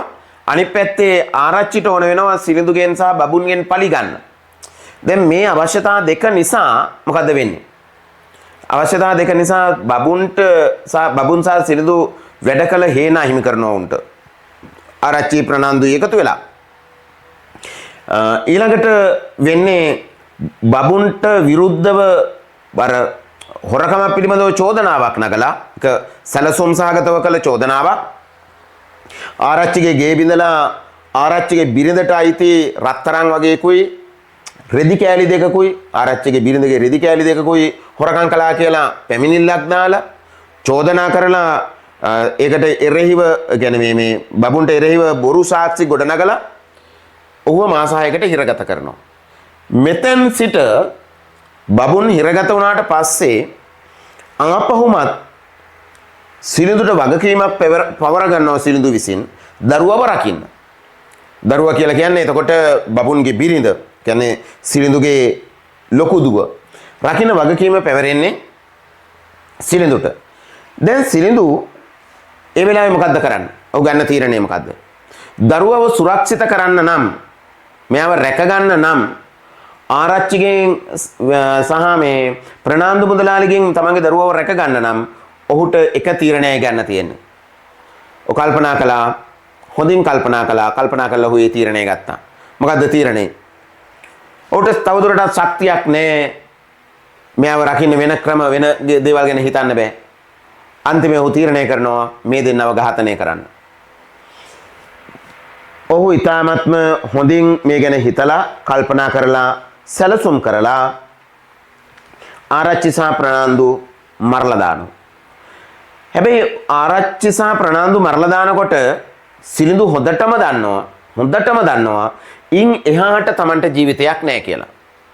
ඒ කියන්නේ ඔහු දන්නවා ඔහුට හිරගත වෙන්න වෙන බව. ඔහු ඒක නොදැන කළා නෙමෙයි දන්නවා. එහෙම නැත්නම් Tamanව එල්ලුංගහට යවන බව, Tamanව මරලා දාන බව ඔහු දන්නවා. හැබැයි තමන්ගේ මරණයට වඩා තමන්ගේ නිදහසට වඩා ඔහුට වටිනවා දරුවගේ නිදහස, දරුවගේ සුරක්ෂිතතාව. ඒකට ඒ නිසා තමයි ආරච්චි සහ ප්‍රනාන්දු ඔහු මරන්නේ. තමන්ගේ ජීවිතේ කැප කරනවා, තමන්ගේ නේද නිදහස කැප කරනවා දරුවගේ නිදහස වෙනුවෙන්. එහෙව් තාත්තා කෙනෙක් සිලිඳු කියලා කියන්නේ. හරිද? ඒකේ තියෙනවා මෙහෙම අවස්ථාවක් ඔයාලට මතක ඇති. සිලිඳු මේ දෙන්නව මරලා ගිහිල්ලා රටේ මහත්තයාට බාර වෙනවා. ඊට පස්සේ රටේ මහත්තයා මහේස්ත්‍රාත්තුමා ළඟට මෙයාව කැඳවගෙන යනවා. කැඳවගෙන ගියාට පස්සේ පශ්චාත් මරණ පරීක්ෂණයක් සිද්ධ කරනවා. පශ්චාත් මරණ පරීක්ෂණය සඳහා මේ නිලධාරීන් මෙයාව ආපහු ගමට කැඳවගෙන එනවා. මේ මරණ පරීක්ෂණය සිද්ධ කරන්න. සිරිඳුව ගමට කැඳවගෙන එනවා. ගමට කැඳවගෙන ආපු වෙලාවේ පුංචි මෙනිකට අවස්ථාවක් ලැබෙනවා සිරිඳුත් එක්ක කතා කරන්න. ඒ වෙනකොට අර දෙන්නව මරලා සිරිඳු ඉන්නේ පොලිස් අත්අඩංගුවේ, පුංචි මෙනිකා ගෙදර ඉන්නේ. පුංචි මෙනිකට අවස්ථාවක් ලැබෙනවා ගමට අවසන් වරට එන තාත්තත් එක්ක ටිකක් වචන කීපයක් කතා කරන්න. ඒ වෙලාවේ මොකක්ද සිරිඳු පුංචි මෙනිකට කියන්නේ? පුංචි මෙනිකා කියනවා මේ අපරාධ මේ දෙන්නව මැරුවේ මාව දුන්නා නම් තිබුණා ප්‍රනාන්දුට කියලා කිව්වහම මෙහෙම කියනවා. වහපිය කට යයි සිරිඳු ගිගිරුවේය. එහෙම කියන්න එපා ළමයා. අයි දුක හිතනවා හොට. කේන්ති යන එක වෙලාවක අයි දුක හිතනවා. එහෙම කියන්න එපා ළමයා. එහෙම කියන්න එපා. නෑ ඒ කතාව ඇත්ත නෙමෙයි. එහෙම නේද දුවේ? මං මේ ඔක්කොම කළේ මේ බලන්න. මම මේ ඔක්කොම කළේ උඹේ හොඳට, උඹේ යහපතට. දැන් ඉතින් මේ ඔක්කොම ඉවර වුණායින් පස්සේ ඉක්මනට උඹට හොඳ කාලයක් ඒවි. මොහොතකින් කෝපේ තුනීව ගිය ඔහුගේ මුවින් පිටවින. මං ආයි කියන්නම් ඒ කොටස. හිත සසල වෙන තැනක්. මේ ඔක්කොම ඉවර වුණායින් පස්සේ ඉක්මනට උඹට හොඳ කාලයක් ඒවි. දරුවට හොඳ කාලයක් උදා කරන්න තාත්තා හිරේට යනවා. එතකොට සිලිඳු කියන්නේ කොතරම් ආදරණීය තාත්තා කෙනෙක්ද කියලා ඔබට දැනගන්න පුළුවන් වෙයි. දැන් මේ මම අද කතා කළ කාරණා ටික ආපහු සංක්ෂිප්ත කළොත් සිලිඳු මුලින්ම අපි හමුවට එන්නේ මිනි මරුවෙක් හැටියට. තමන්ගේ බිරිඳ ඝාතනය කරනවා ගෑනු දරුවෝ දෙන්නේ ප්‍රසූත කළ නිසා. හැබැයි අන්තිමට සිලිඳු මොකද කරන්නේ? සිලිඳු දරුවගේ නිදහස වෙනුවෙන් තමන්ගේ ජීවිතය අහිමි කරගන්නවා. තාත්තා කෙනෙකුට දරුව වෙනුවෙන් මොනවාද කරන්න බැරි? තාත්තා කෙනෙකුට දරුව වෙනුවෙන් මොනවාද කරන්න බැරි? තාත්තා කෙනෙකුට පුළුවන් දරුව වෙනුවෙන් තමන්ගේ මුළු ජීවිතයම කැප කරන්න. හැබැයි කිසිදාක තාත්තලා ඒක කිව්වේ නෑ. ඒක පෙන්වුවේ නෑ. සිලිඳුත් එහෙමයි. පියසෙනෙහසට කවුගීලිය වුණා මදි කියන්නේ මේ නිසා. තාත්තලා දරුවෝ තුරුළු කරගෙන දරුවන්ට ආදරේ කියලා වචන වලින් කියන්නේ ආදරේ හිතාස්සේ තියාගෙන දරුව වෙනුවෙන් මුළු ජීවිතේම කැප කරනවා. එහෙම ආදරණීය තාත්තා කෙනෙක් සිලිඳු. ආපහු ගමනක් ඔබ බැද්දේ ගම කියවන්න මේ ආදරණීය තාත්තා ඔබට හඳුන ගන්න පුළුවන් වෙයි. හොඳයි එහෙනම් අද පාඩම අපි ඔතනින් අවසන් කරනවා. ආයුබෝවන්.